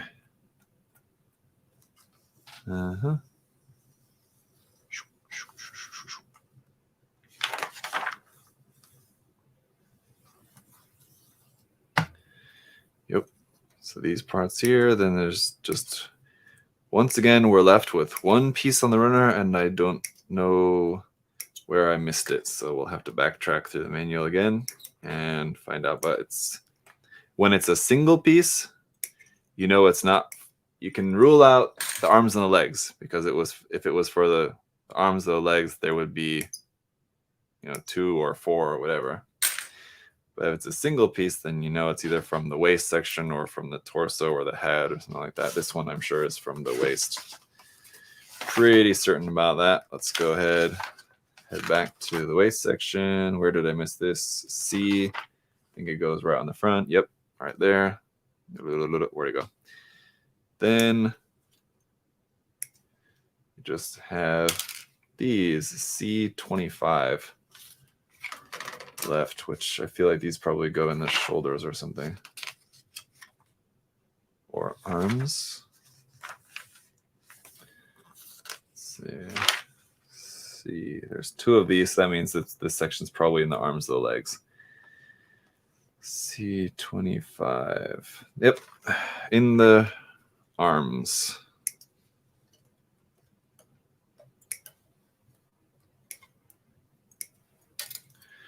Okay. That is another runner. Down. Runner D is the last plated runner. So it's just the 3. Runner B, C, and D are the ones that are plated. This one is in that white gold. Oh, and we have gold eyes. So you can have the eyes either clear yellow or white gold. See how that's going to look. Then we have this gold piece for right in the middle of the chest.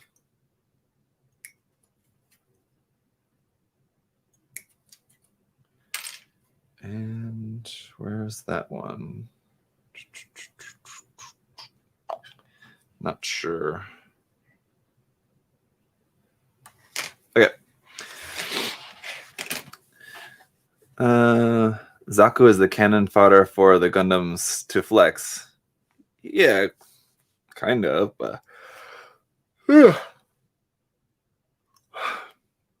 Zaku is a stormtrooper. Yeah, that's kind of accurate there as well. Don't think there's enough Zaku 1 kits. I mean, like, the great thing about the Origin series is that we got a lot of really great Zaku HG kits. Different versions of the Zaku 1, Zaku 2, and other kind of Zaku-esque designs in that line, which was great in HG. But yeah, kind of surprising they didn't make an MG, like MG Char's Zaku 2 Origin version, and then they can make the P Bandai standard green one or something like that.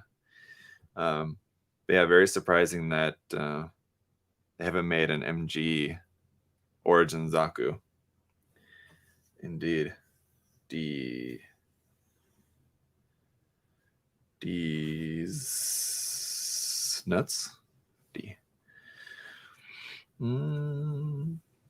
D. Okay, there it is.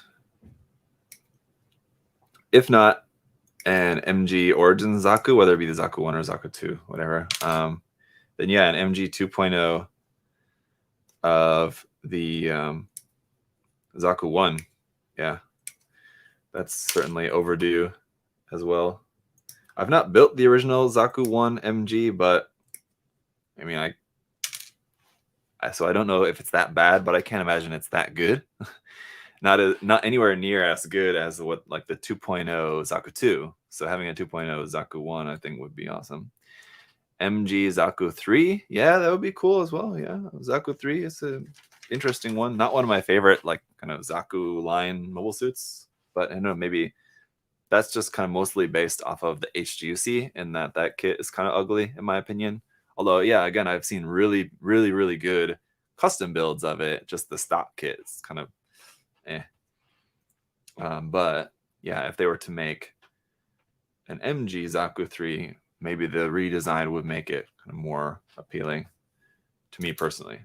But who knows? D. Anything else from D over here? No? Okay. D. A lot of the frame and the arms and the legs especially is going to be coming from the injected gold G runner. Can already see there's just a lot of G on everything. D9. Just was looking at that.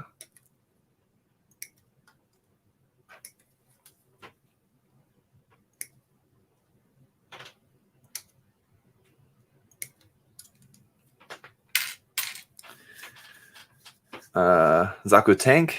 Yeah. What's everyone's favorite mobile suit? I don't know about that. Ariel. Zaku Tank, that's an RC.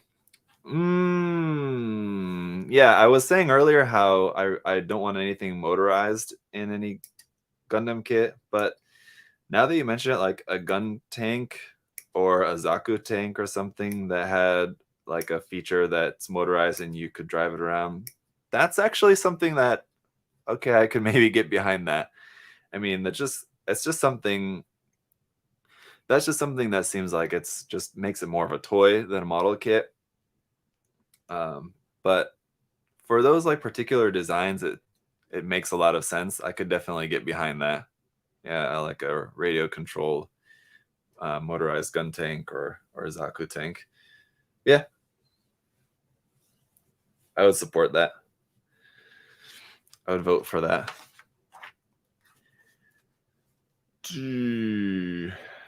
Okay, D7, 8. And that's all.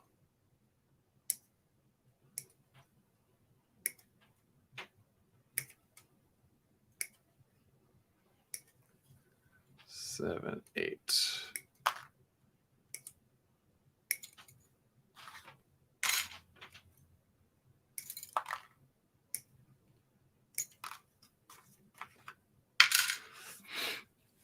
Yeah, Adam and I were just saying yesterday, as far as like talking about what Gundams are coming or might be coming or whatever, we don't know what the next RG is going to be, and then we still don't know what the next MG is going to be after. So we have this kit, the MGEX just came out, the MGSD and the new MG Verka are both just about to come out. So kind of we have a lot of MG stuff coming out, MG related stuff all coming out at once.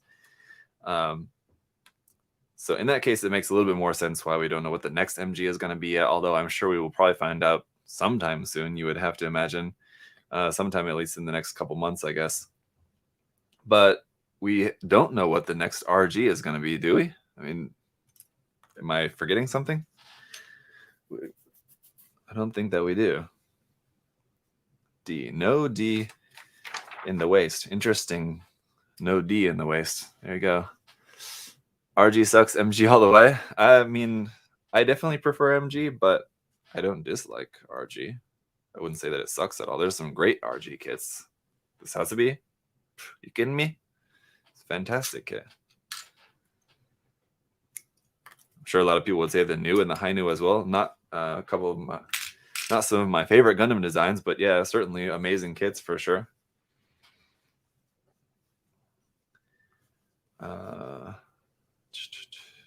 No more D there. No D there. Nope. Nope. Nope. Nope. There. 16. And that's it.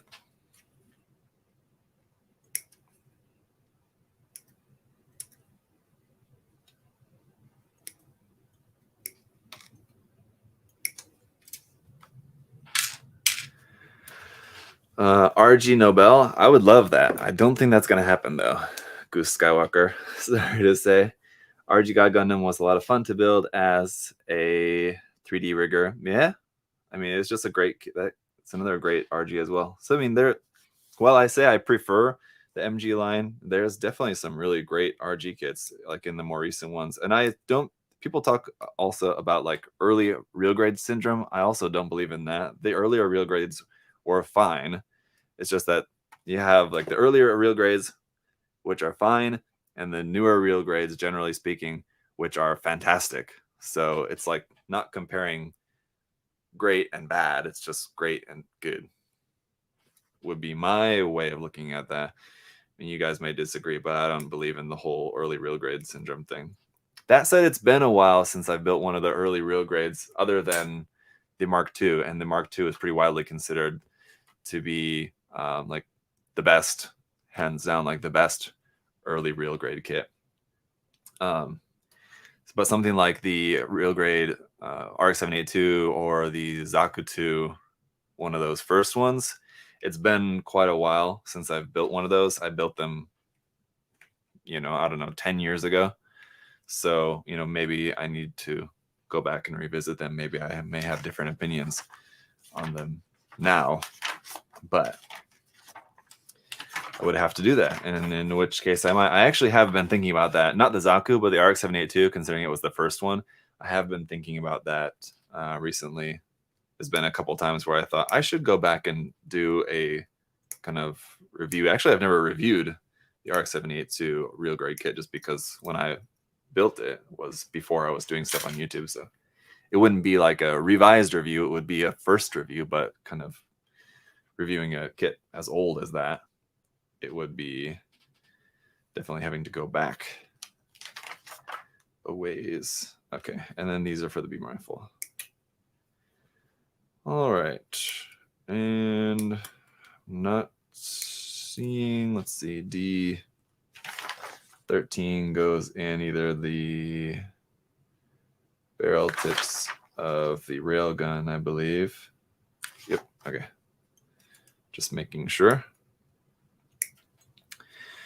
The turn red is nice. The swords are huge. I don't know what the context is. You guys are talking about MG kits or anything, but anyway, just as far as Goose Skywalker's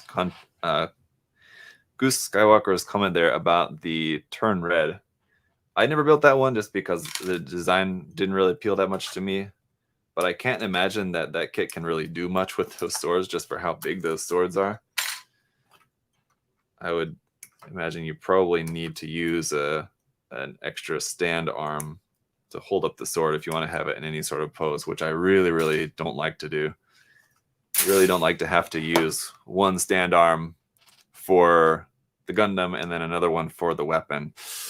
If you have to do that, I would rather just have it just standing and just holding the weapon in a way that it can stand without, having to have any sort of extra support arm for it. Basically, Studio G is going bankrupt. Range Shower says, "Oh, what's that? Have you heard about what's happened with Studio G Gundam?" No, I've not heard anything about that. I have no idea. Going bankrupt? How? As in like not making enough money off of like his YouTube videos or something? Because I know he sells like paint and stuff as well, right? Paint and merch. So I mean, like, bankrupt just because his paint and merch stuff that he's invested money into is not selling well or something, I guess. I don't know. No, it's not something that I've followed at all, so I have no idea. Having to use two stands is annoying. Yeah. Mm-hmm. Okay, so we might as well, to get to the rest of the gold parts, we have to go through runners E and F, which are white and gunmetal. While I'm here, though, I will just check the F runner. If this was the only other runner that I was thinking might be ABS, but no, this one's also polystyrene, so no, there's no ABS in the kit. I can say now with certainty. I want to skip over the E runner for the moment, just because I want to just finish all the gold parts, which would be here, the G runner, which we have two of. So it's mostly stuff for the arms and legs for the most part. But there will be some stuff in the torso, for like the shoulder joints inside the torso. Okay.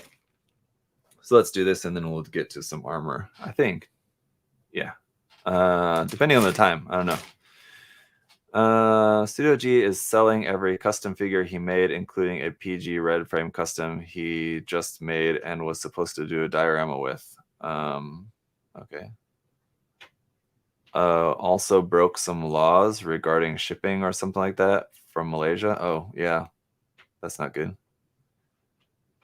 If he got like slapped with some big fines or something like that.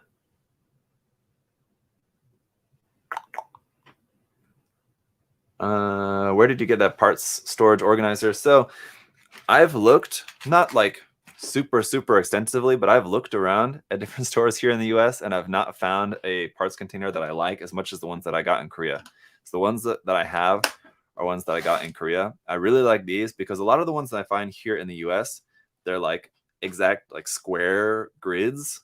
And the reason I like these is because you can have like larger sections and smaller sections, which work really well for Gundams, because usually like legs will have more parts and longer parts than like arms. So I usually use these two like long, and like there are divider parts, so I can divide these into smaller sections if I need to. But these are like perfectly sized for like usually the torso has a fair amount of parts, so that's usually here. The legs have a fair amount of parts, and they're longer parts, so they go here in this longer section. Arms shorter. The head only needs this one little section up here, for example, and then like longer parts for like the weapons, usually like guns, and wing parts for a backpack or whatever. Something's long can fit up in these larger sections than up here at the top. So I really like these ones, and I have these in two different sizes. So this is the larger one that I would usually use for 1/100 scale kits, and this is the smaller size one. So like in comparison, you can see it's that much smaller. I use these for 1/44 scale kits, and yeah, these are really nice just because they're not just perfectly square grids. I like that the sections are different sizes, and yeah, like I said, I mean I can change it if I need, whatever. Just slot that over there or something instead. But yeah, I've not found any exactly like this in the US. And the other thing that I like about this is that the clasps are good quality as well. A lot of the ones here that I've seen at stores, they just kind of like, they don't seem that strong. I would worry like if you closed it and then like threw it in your backpack or something, by the time you get where you're going, it might be open and there's parts falling out or whatever. With these, because of the clasps on the front, like I know that it's closed really tightly. So that's the other reason why I really like these. Luckily, I have like 7 of these. I think I have like 3 or 4 of the large ones, and then like maybe 5 or something of the smaller ones. I have a number of them, yeah, and it's more than enough that I need. I don't ever really need that many at one time, especially going forward with how I want to change how I build kits, in that I want to focus on one kit at a time more. I don't need that many containers, but luckily I have plenty. Yeah. Let's see. Jonathan said, I found what you're talking about, fishing supply stores, Bass Pro or Cabela's. I'll have to check there. I've not checked. Yeah, I mean, that makes sense. That would be a good place to check. And so that's why, I mean, I've not checked, super extensively, but of the few places where I have checked, I've not found anything quite as good as these. But I have not checked Bass Pro or Cabela's. I don't know if there is a Cabela's around here, but there probably is, but I don't remember seeing one offhand. If there's one around like the Daytona Beach area, I know there's a Bass Pro Shop not far from here, so I'll check there. Maybe they have something. You haven't looked hard enough, Hisaki said. Okay, well, there you go. When's the new studio tour video, Goose? That'll be next week. So I wanted to do that today, but I opted to do this today instead. So yeah, next week I'll show you guys around this new space, just kind of show you how I have it set up, how I reworked it. And also I want to do just kind of like a talking back a little bit about 2022, talking about some of the plans for 2023, and what else did I want to talk about in that video that I have planned for next week.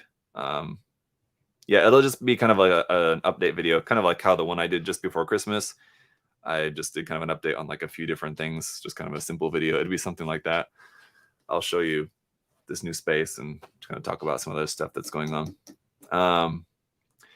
Before I forget though, on that note, the Apex contest, which you can see over in the opposite corner, the Apex contest is ongoing. So just a reminder to you guys, if you are working on that, or if you are just now hearing about this for the first time, you have no idea what I'm talking about. The current ongoing contest is using the Apex model kit. You guys have till the end of this month. So even if you're just now hearing about it, you don't have a lot of time, but you do have enough time. If you don't have the kit already, you can go on to USA Gundam Store, order one. You should get it. If you live in the US, well, you can't order if you don't live in the US. So if you live near, you should get it, within a few days. You would have time, not much, but you would have a little bit of time. If you ordered one today by the deadline of January 31st, you could get something done if you want to. Hopefully you guys have already heard about the contest and you already know, and you're already working on something if you want to. If not, then you're waiting for the next contest, which I already hinted at what the next contest is going to be. in my post last week. Was it last week? A few days ago. Something like that. That's what the next contest is going to be. So, how about your best Gunpla of 2022? Yes, I need to do that as well. I didn't do that last year because I moved. I was in the middle of moving, and it was just a very tough time for me, to say the least. It was not easy to do stuff, anything at that time, and so I was gonna do it, and I just kind of never did. So I didn't do that last year, but I definitely want to do that this year. So I will. That is something else that I need to work on. So yeah, we'll do a best of 2022. Yep. Do you have plans for the RG Gaogaigar? No, I don't plan on building or reviewing that kit. I just don't like Gaogaigar. I don't like the design, and so I'm just gonna skip that one. I'm just gonna, if I had the time, I would build everything, even the stuff that I like, the RG Gaogaigar, even though I'm not that into it. If I had the time, I would build it and review it for you guys anyway. But being, as I already don't have enough time to build the kits that I really, really want to build, I just kind of had to prioritize and focus on stuff that I'm really more interested and passionate about, right? Zach is going to pick Jabman's choice, then Pabs. What? Is Pabs doing a list as well? I know Jabman always does, but his is like master grade. But I think like last year or the last 2 years or something like that, he's had to change how he does his because there's only been like 2 master grades out, something like that. 2 or 3 master grades.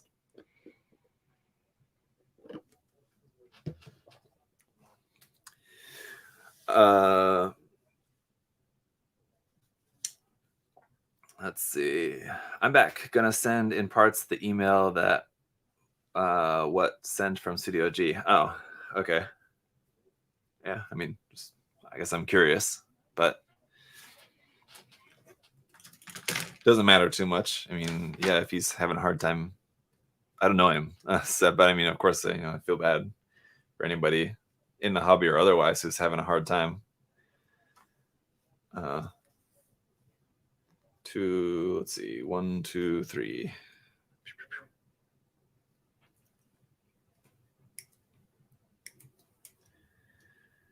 Yep. All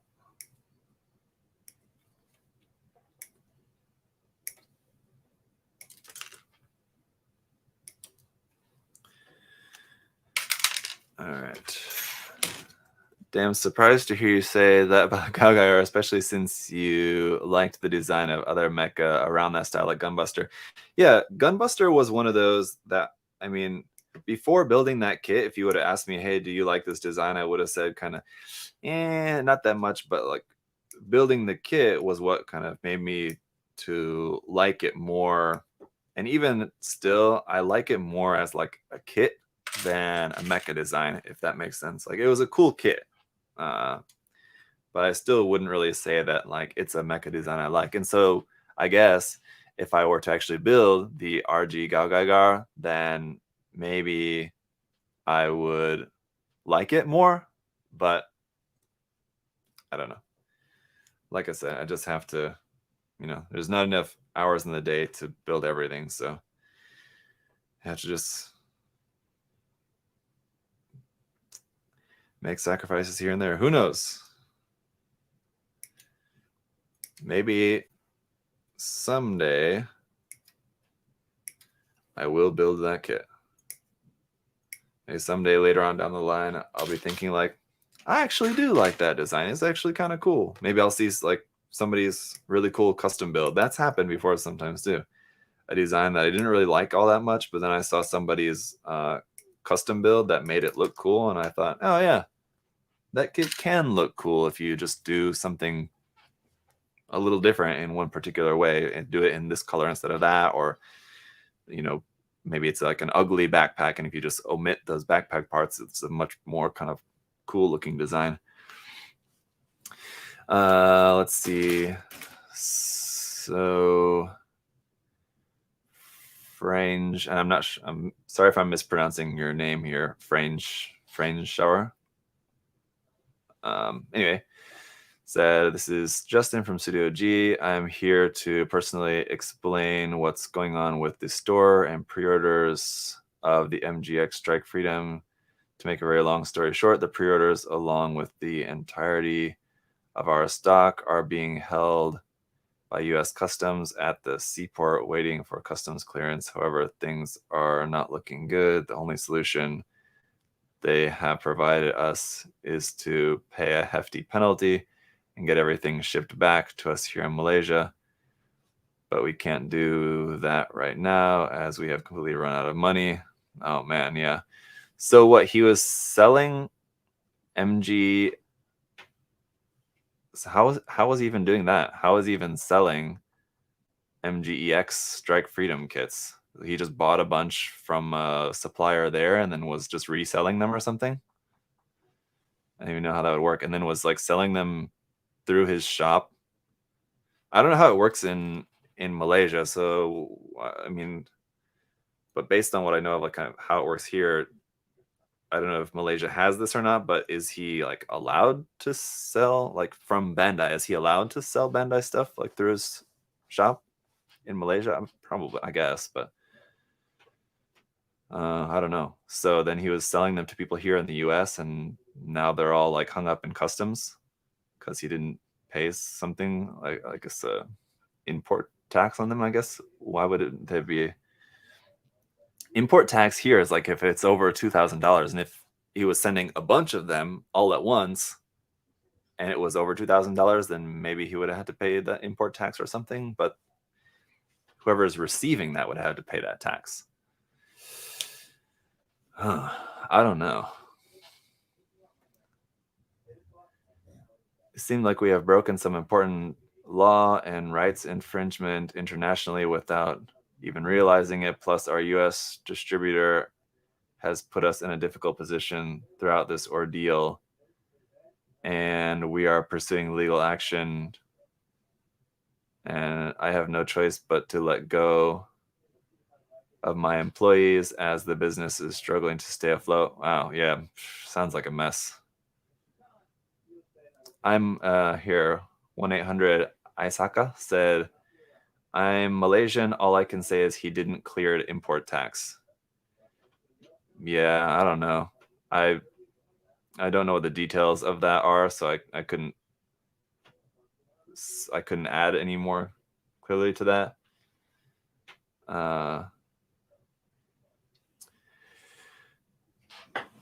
What a hairball, as Saki said. I don't know. Yeah, sounds like a mess. It just, I mean, from that, and just because he's not somebody that I really follow, I don't know what he sells on his store.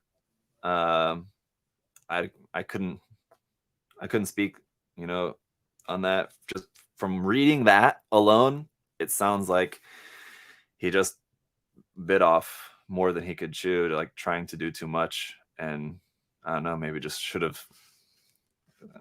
stuck with, making YouTube videos, content, selling paints, and maybe that probably would have been fine. I don't know. Once you get into try to like reselling Bandai kits and stuff like that, I mean, you need to, that's a lot that's bigger business you're talking about there. And you have to take all the import tax and everything like that. You have to take all that into account. And if you're not ready to do that big stuff, I mean, it's a big risk, I guess. And that's what he's finding out. I don't know. You have to keep a pretty small scale. That's what I think probably should have done, but I don't know. Yeah, I just don't know enough of the details about that, but it sounds like a mess. And it sounds like he had a US distributor. So maybe it's what he was doing was getting a bunch from a distributor there in Malaysia and then reselling them to a US distributor here in reselling them to a distributor here in the US, which I would guess is not a US, because the US distributor of Bandai Gundam models is Bandai in the US. So he's not selling them to Bandai. So I would guess he's selling them to a store here, and I know it's not us. So I would guess it's a different store here in the US that maybe he was selling them to. And yeah, if they're having problems with that, I mean, that's a bummer. Again, I have no idea. I could guess as to what store it might be, but or I could give you a couple guesses, but I don't know. Yeah.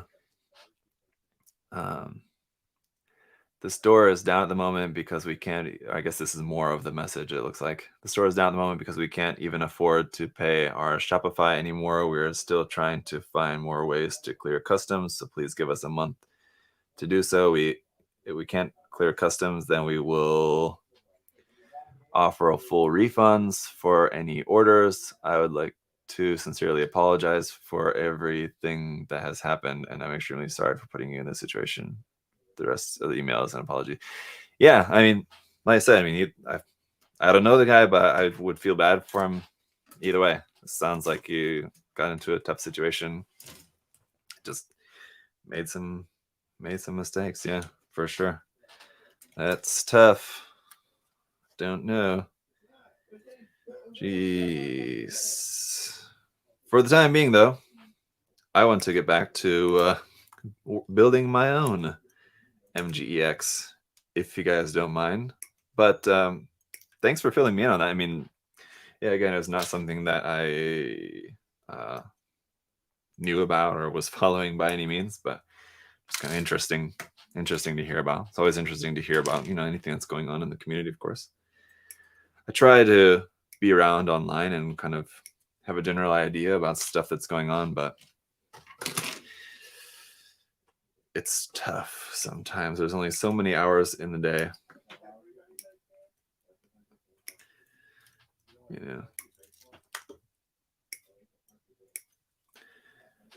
I feel very awkward. Just the air conditioning was on, so like the fan was going, and there was kind of that background noise there, and like the air conditioning just cut off, and now it's suddenly very quiet in here. The Genesis and Estelev delays hurt my heart, man. What even is that, Chris? I don't even know what you're talking about. Can't wait to build this and interested in how you're going to build it as well. Any plans to paint, top coat, etc.? Joshua, yes, I'm thinking about repainting it. I'm definitely not thinking about doing any kind of like customization or anything. At this point, I don't know. Maybe after building it, maybe I'll get some really great idea that I absolutely love and I really want to do it. But at this point, I'm only considering maybe doing a repaint, not any kind of custom work or anything like that. We'll see. Honestly, couldn't hear any wind noise. No, you wouldn't have been able to hear it. So I mean, it's just something I could hear, but I'm sure the microphone was cutting it out. It was doing a fine job of making it so that you guys couldn't hear it. That's yeah. What's the best Exia and O Gundam kits? The PG and RGs. I know we are waiting for Exia 2.0. Michael, I've not built the RG Exia, so I couldn't say. The RG 00 Gundam is fantastic. The perfect grade Exia, fantastic. Not built the O Gundam or 00 Gundam PG, so couldn't speak on that. I would guess it's not as nice as the Exia in PG form.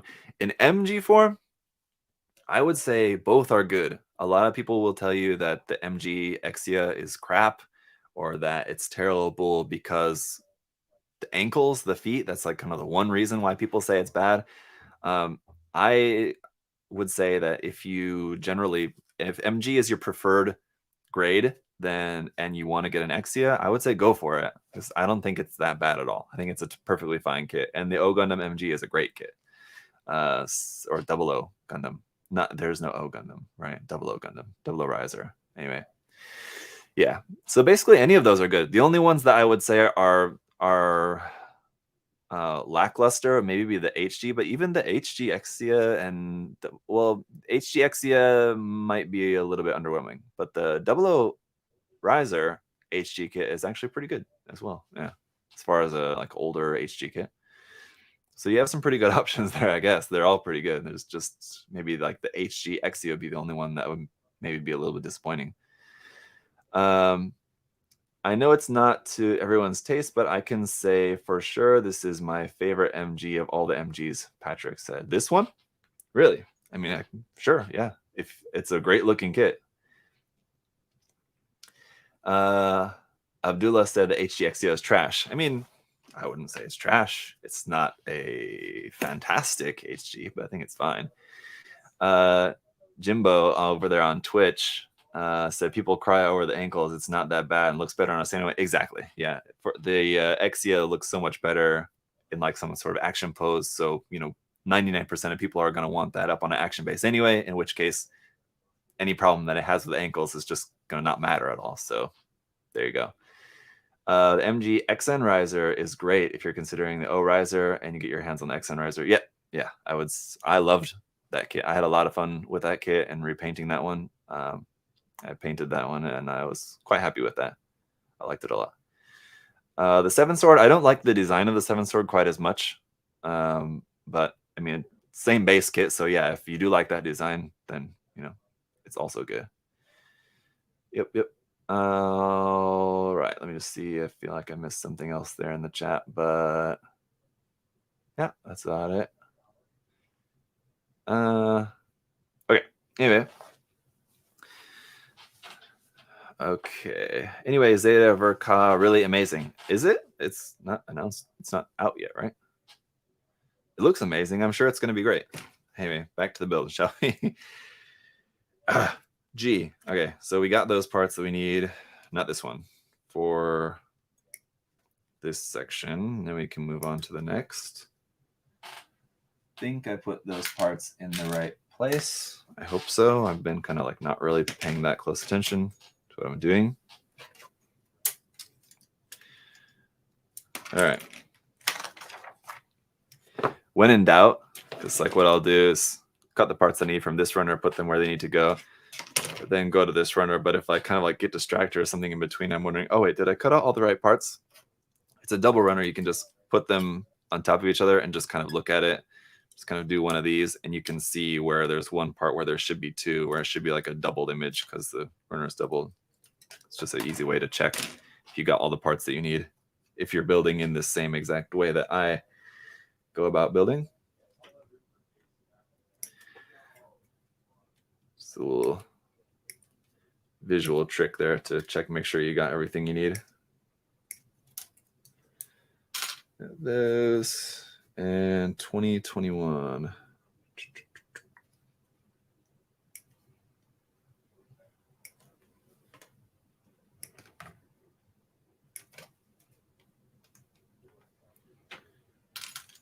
All right. Bandai is screaming, seeing you not use the runner stand. I know. Yeah, so I mentioned that earlier at the beginning of the stream, the runner stand. I didn't realize that that was something that was included. I hadn't seen that advertised at all until, just earlier this morning when I was recording the unboxing. I was taking a look around the box and I saw that it's mentioned on the box. Oof, bad cut on that one. Oops. The stand, if you guys don't know what I'm talking about, it's right here. I showed this earlier. Yeah, so this is the multi-stand that you get included with this kit. It's just a piece of cardboard that you just kind of fold over and it makes this little triangle shape. And you can just stand it up like that and you can put your runners in there. And I mean, for this particular runner, it's so big, it doesn't even like stand in there very well. And this only holds 4 runners at a time. So, I mean, I don't know. Cool, I guess. I don't know. It's kind of stupid, but okay. Sure, why not? I know a lot of people like using stuff like this, like different runner stands. A bunch of different companies make them, so obviously a bunch of people must enjoy using them. Some kind of runner stands for your runners. I always just use the box. I just have my runners here, just in the box like that. They're in alphabetical order, so say I want runner G, I just flip to G, pull it out. It's that easy. It's really not that difficult. But hey, if you enjoy using a runner stand or whatever, then by all means. The one that was included with this kit's a bit weird. But I don't know. I guess maybe somebody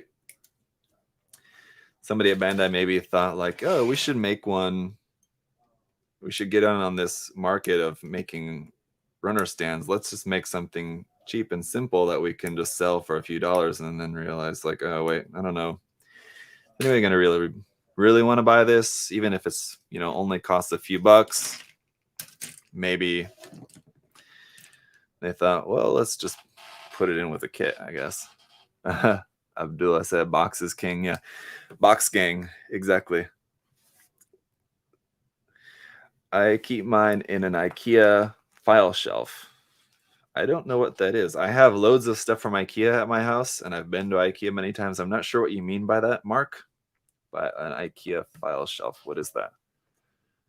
IKEA. Oops. File shelf. Oh, one of those. It's okay. I know what you mean.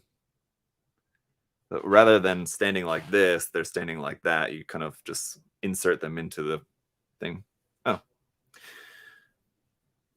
interesting. I feel like it still would be easier just to stand them in the box, but I know, because then you have to like pull them out and they're like stacked on top of each other. So if you want the under one, it'd be kind of hard to pull out without pulling out multiple runners at a time. Then you have to put the other one back in, and when you put the one you just used back in, you have to take the other one out and put it on top and put them in at the same time. I don't know. Sounds like it's stressing me out just thinking about it. But if it works for you, you know, do whatever works. That's all you need. G17. I think this is the last we need here for the arms. Then we can move on. There's a spider in my fridge. Oh my god. What's the general opinion on Warhammer 40K? It's not something that I'm into. I know a lot of people might be. Obviously, it's a similar hobby, so there's probably a lot of overlap there. Personally, it's not something that I'm into. The designs just aren't appealing to me. Is kind of the main thing. I don't like kind of like fantasy kind of stuff, like monsters, orcs, wizards, dragons, stuff like that. It's not to my taste. I prefer more like futuristic sci-fi kind of stuff. So it's just my aesthetic taste. I'm more of a Star Wars guy than a Lord of the Rings guy, I guess I could say. It's a good way to kind of summarize that or make that very clear.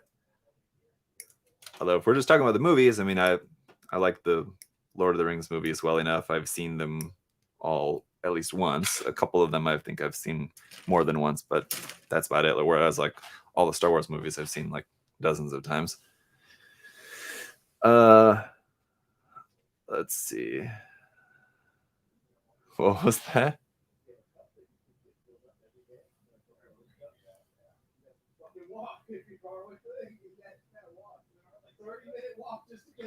And I always put a tape with the letter on the runner just as a habit. Yeah, I know that's something I've seen people do as well, putting the tape on the runner or something. I know like some company makes like a little clip you can put on the runner that has like a larger letter so it's easier to see, or just putting a piece of tape and writing the letter. That as well, for me, it's just like that's just taking extra time for a step that really doesn't save you all that much time, except for if it was like one of the older kits, where on like the newer kits, the letter is like punched out, so it's much easier to see. While on like the older kits, where it's just like the raised detail, it's hard to see. For those kits, yeah, maybe using the tape method would definitely be more convenient. But for the newer ones, I don't know. Not really. Not for me anyway. You also have to take into account, I mean, I guess this is something that just I need to keep in mind when talking about the subject of like building efficiency, is that I just build probably a lot more kits than most people, day to day. I'm just building kits a lot, and I know there's a lot of people out there, and a lot of you guys that build a lot of kits as well. But there's certainly people out there that build a lot of kits, that build, just as much, if not more, than I do. But I would say I probably build more than 75, 80% of my audience. So in that case, that's something else I need to keep in mind when I talk about like, oh, this is what I do for efficiency. Just people, anytime I'm on that subject, you guys should just know that I'm just talking about, what I find works best for me. And, you guys may have, whatever works best for you. And that's perfectly fine. I don't ever mean that you guys doing something in a different way means that you're doing it wrong.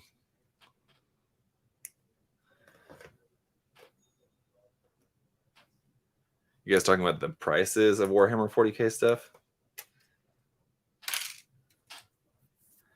Yeah, I think that's probably for people who are interested in like the designs of Warhammer 40K, probably the main thing keeping people from getting into it is either the kits are just too expensive for them because they are pretty pricey, or they just don't feel confident in their hand painting skills, which it's a skill you just have to practice, you have to work on. If you're not good at it, I mean, you just have to practice until you can get good at it. But I understand it's challenging for sure, and some people would just rather stick with something that's easier or whatever, more comfortable for them, more enjoyable, not have to like learn and practice a whole new skill just to enjoy their particular hobby.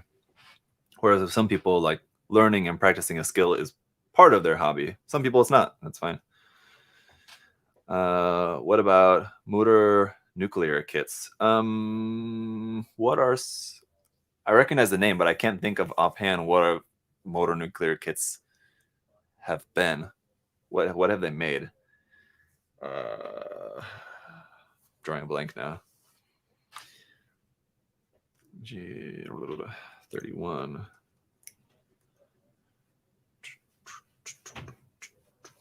G31. 32. I'm sure I probably have built one or more motor nuclear kits before, and that's why I'm familiar with the name, but I just can't think of it at the moment what they are. Is that who made that Zaku tank kit? Wasn't that motor nuclear? They made like a Zaku tank and a Zamel kit, I believe. If I'm correct in thinking that, I've not built either of those kits, and I'm not sure what else they've made, but in that case, I don't think that I've made anything from that company before. Motor nuclear. Any plans for more Star Wars model kits? Not really. The only other thing Star Wars that you guys might see from me anytime soon, I mean, I have the C-3PO kit that I unboxed a long time ago, but I've not ever built it, so I have it here. But I would like to build that at some point, that C-3PO kit. And then I have my 1/2 scale BB-8 that I built and reviewed a while back. I would like to paint that at some point, so that one I would like to paint. And then also the what's the other one? K2SO. My K2SO kit. That one I actually have prepped for paint. I went in, everything's like sanded and everything, so it's ready for paint. I just need to actually paint it. So that would probably be the only like Star Wars things that you guys might see from me anytime in the near future. My first model kit was my first Gundam kit, as far as I can remember, was the HG 1/100 scale Shenlong. First model kit that I owned was probably like the Jurassic Park Tyrannosaurus kit, I want to say, which I think like was mine. I don't remember who gave it to me, probably my parents, I guess, but I think my dad did most of the work because I was just young and like playing with Jurassic Park toys. So now I have like this model kit that I have to build, and it's just all gray, and okay, what do I do with this? I'm a little kid, so I think my dad probably did most of the work. But I think that was probably my first model kit, as far as I can remember. My first Gundam kit was the HG 100 scale Shenlong. Samson said his first kit was the Ludin. That means that you're quite new to modeling then. That means because that kit's only a few years old. So that means you've got a lot of kits that you can go back and enjoy that have come out over the years. Many options for you to choose from. So that's the problem with being someone like me, or even someone who's been building model, especially Gundam model kits in particular, that we're talking about here. Building Gundam model kits for a lot longer means that you already built, a lot, and there's still a lot of Gundam model kits. I mean, I've built a lot, but there's still a lot that I've not built. But if you just started building like 2 years ago, then there's really a lot that you've not built yet. So you kind of have that as a nice luxury. Is many options. I guess luxury with a question mark. I don't know. That could be bad, and that you might, if you're just coming into it and you absolutely love it, and there's so many options for you, that means there's a lot of stuff that you are going to be tempted to buy. So it could be a bad thing, I guess. But so long as you have the self-control to not just go out and buy everything that you want to buy, then you should be all right. Okay. I hadn't really noticed this until just now, but this runner does seem to be laid out in a way like by section, which is pretty cool. 27. It's like this top section was all arm parts, this middle section was all leg parts, and this bottom section seems like it's probably all parts for the backpack, from what I can tell. That's kind of cool. Let's see. G 24, 25, 30. Yep, that's all those parts. Yep. This is all, this middle section is all just parts for the foot. Yep.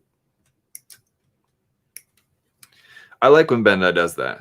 And the only thing is that unless it's like the 30 minutes missions kits, usually like in the 30 minutes missions kits, or like the some like the entry grade kits, they show you in the manual, they show you like, oh, this section is going to be all for this part, like this section is all for the leg, and this section is all going to be for the torso.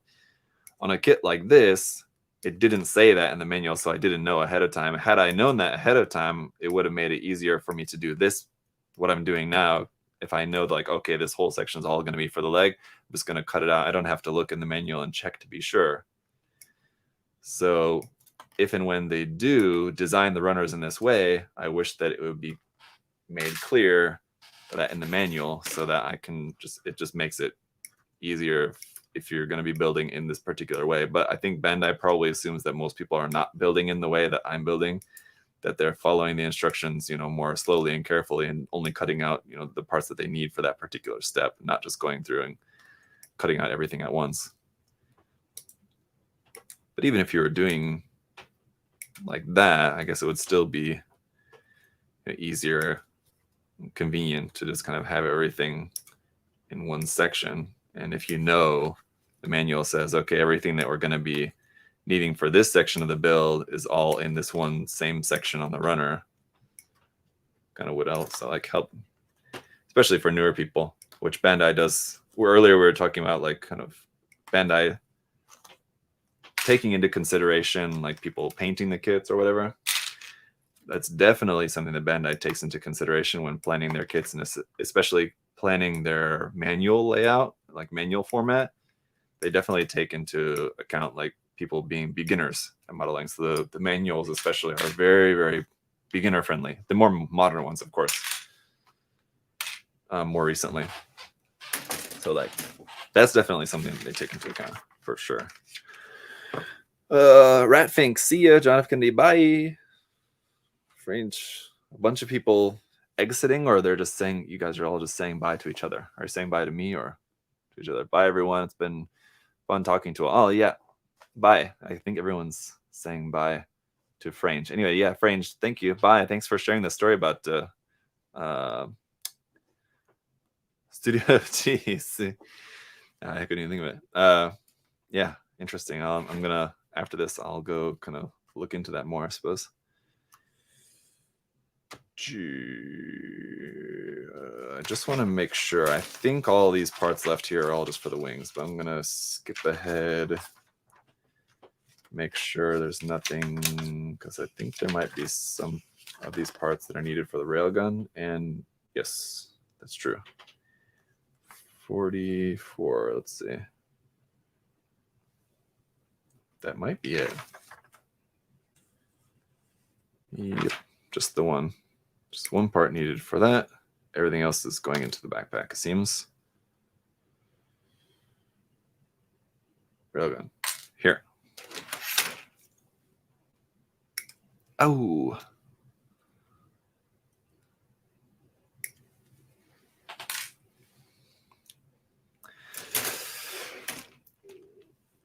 I think I have something like 27 kits that I've built so far. It's only downhill from here.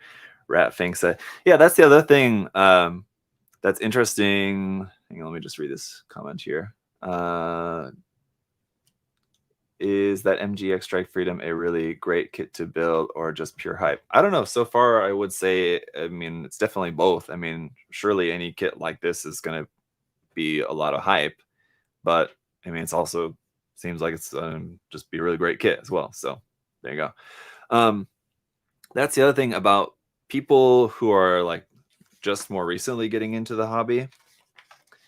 You know, say somebody's interested in getting into the hobby and you know, they go online and they see a bunch of people, you know, hyping up this kit in particular, maybe. So just for this example, let's just use this kit, and they get this kit and it's amazing and it looks, you know, so amazing just straight out of the box. They build it and they find, you know, that it's complex, but, you know, doable, even for a beginner, which based on everything that I'm seeing so far, it doesn't seem like anything that I would say, oh, it's not beginner friendly. I would say it's perfectly fine for a beginner.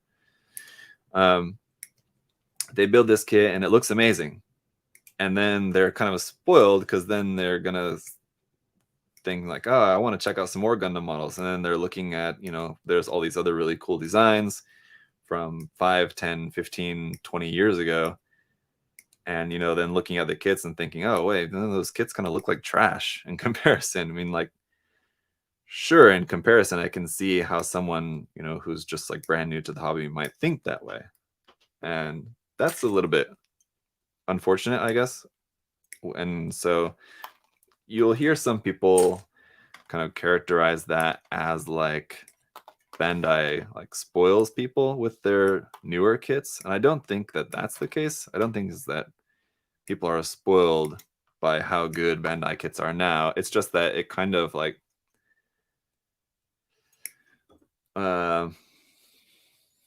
I don't know. Maybe this is kind of a weird comparison, but like say, you know, you're from some like, I don't know. Just try to think of like a good comparison. Once you come into the hobby and you build like the best thing that's available to you, then anything else is going to be less. Anything you build in after that, it's going to be not as good as what you've already built. Whereas, you know, people who have been in the hobby for longer, when something like this comes along, I mean, you can recognize in comparison to, you know, what's come out for the last 10, 20 years, like, oh, like kind of how really amazing this is in comparison. So I don't know. Yeah. Anybody new to the hobby doesn't have that kind of reference point, I guess. But either way, everybody gets to enjoy awesome kits. So there you go. I think Bandai needs to do a remake MG stint. You know, Capcom remade their RE franchise. It's Resident Evil 4 remake doing this March. Yeah. I mean, I'm sure people would love it. And as we were talking about earlier, there's definitely, you know, a good handful of designs that would make for some nice 2.0s. You just go through and just make a bunch of 2.0 kits. I mean, some people I'm sure would complain, because no matter what Bandai does, people are going to complain one way or the other that, you know, whatever, it's not what they wanted. But yeah, some people would complain like, oh, why is Bandai just only making 2.0s? Give us something new. But then when they just give us something new all the time, then people will say, oh, what about giving us a 2.0 of this kit that's old and I love the design, but it's such an old and busted kit. I want a 2.0. And I'm just now realizing that my Zigok is missing a part on his toe. Oh no, where could it be? It either fell off recently and it's somewhere around here, or if it fell off any length of time ago, then it's long gone, because in the process of remodeling, I did a lot of vacuuming in here and it's... Uh-oh. Not going to be an easy part to remake if I wanted to go that option, to like scratch building one. Totally off topic for this particular live stream, but I guess what you could do if I'm missing this piece, just build this into like a diorama or a vignette or something where this foot is like stepping into the mud or something, so you wouldn't see that part, so it's hidden under some mud or dirt or something, whatever. And then it doesn't matter if that little bit there at the toe is there or not, because it's missing. I wonder where that could be, if it's around or if it's long gone. Don't know. Anyway, I just built my HG Advanced Hazel, and now I'm about to build an MG Hazel and MG Hurdudu. Very nice. All great kits. And perfect for the upcoming contest. The Zeta contest. Something to look forward to. Okay, I think I'm going to call it a day there. We only made it through a few runners, but we got all the gold parts cut out at least. So I was hoping to get all the parts cut out at least in today's live stream, but we did a lot of just chatting and I didn't have as much cut out as I had hoped, but that's okay. I'll finish that later. And then next week, so probably it'll be Tuesday, I'm going to guess, because this Sunday is my daughter's birthday. So we're going to be doing birthday stuff and going to visit some family as well. So this weekend, I don't think I'll have everything ready by Monday to do the live build on Monday. So it'll probably be Tuesday that we'll have a live build of this. And yeah, at that point, then we'll see how the kit looks. It's all built up and everything. And then I can finish my review and have that out for you guys. But yeah. That's it for today. And also, yeah, so next week, as I mentioned before, next week I'll do a video showing you guys around the new and improved and reworked space in here. There's a contest going on soon. Well, there's a contest going on now. That's the other thing I was just about to say. That there's a contest ongoing already now at the moment for the... Oh, Dianjo. Ah, there you are. Thank you for the super chat there, Dianjo. I really appreciate that, as always. Yeah, there's a contest going on right now for the Apex model kit. So just making a custom Apex model kit. That's going on now until the end of the month. And then maybe sometime in February or around the end of February or something like that, maybe when we'll announce the next contest. And more likely than not, it's going to be Advanced Zeta themed. So you guys actually have a little bit of heads up for a change. Normally I keep it a secret until the announcement, but you guys know kind of what to expect, so you can kind of start thinking of some ideas. But, you know, as always, I wouldn't recommend starting to work on a kit until the actual announcement, because we are going to want you to work on a new kit, so it will have to be new at the time. But anyway, thank you guys for all your happy birthday messages for my daughter. I'll let her know that you guys all said happy birthday. She's turning 5 on Sunday, so exciting stuff. Anyway, guys, so that's it for today. Thanks for hanging out. Looks like it's going to be a great kit. I don't think that's going to be too surprising news to any of you guys. Should be pretty obvious that it looks fantastic, but I can say just now from actually having my hands on the kit and looking at some of the parts in closer detail and everything, and looking through the manual and all that, I think it's going to be a good one. Yeah, definitely. So, thank you guys. Thank you for that. Yeah, thanks for watching. Until next week. I think that's all the reminders that I had for you guys. If you didn't see the post on the USA Gundam Store, different social medias, we got a bunch of these really cool little box art pins from Bandai. So they're official from Bandai. I forgot to mention that in the post. But yeah, they're official from Bandai. Little enamel pins of like the box art for the HD Penelope, HD Moon Gundam, the PG Unleashed Arc 72, and MG Barbatos. So you can get those from us. Any order that you place that's over $50, it's automatically added to your cart. So pretty cool. Anyway, if you guys are interested in that, if you missed the post, check that out. I think that was all the updates I had to mention for today. Oh, next week also I will work on that best Gunpla of 2022 video as well. And I'll think about some other kind of cool stuff. I always like to add something else in there, like I'll talk about best Gunpla, and then I'll also have a section of like best P Bandai kits, something like that. And I think I have an idea of something else, another kind of category I might want to throw into there in that video as well. But I'll work on that next week. So stuff to look forward to for next week. Have a great weekend, guys. I'll see y'all later. Bye-bye.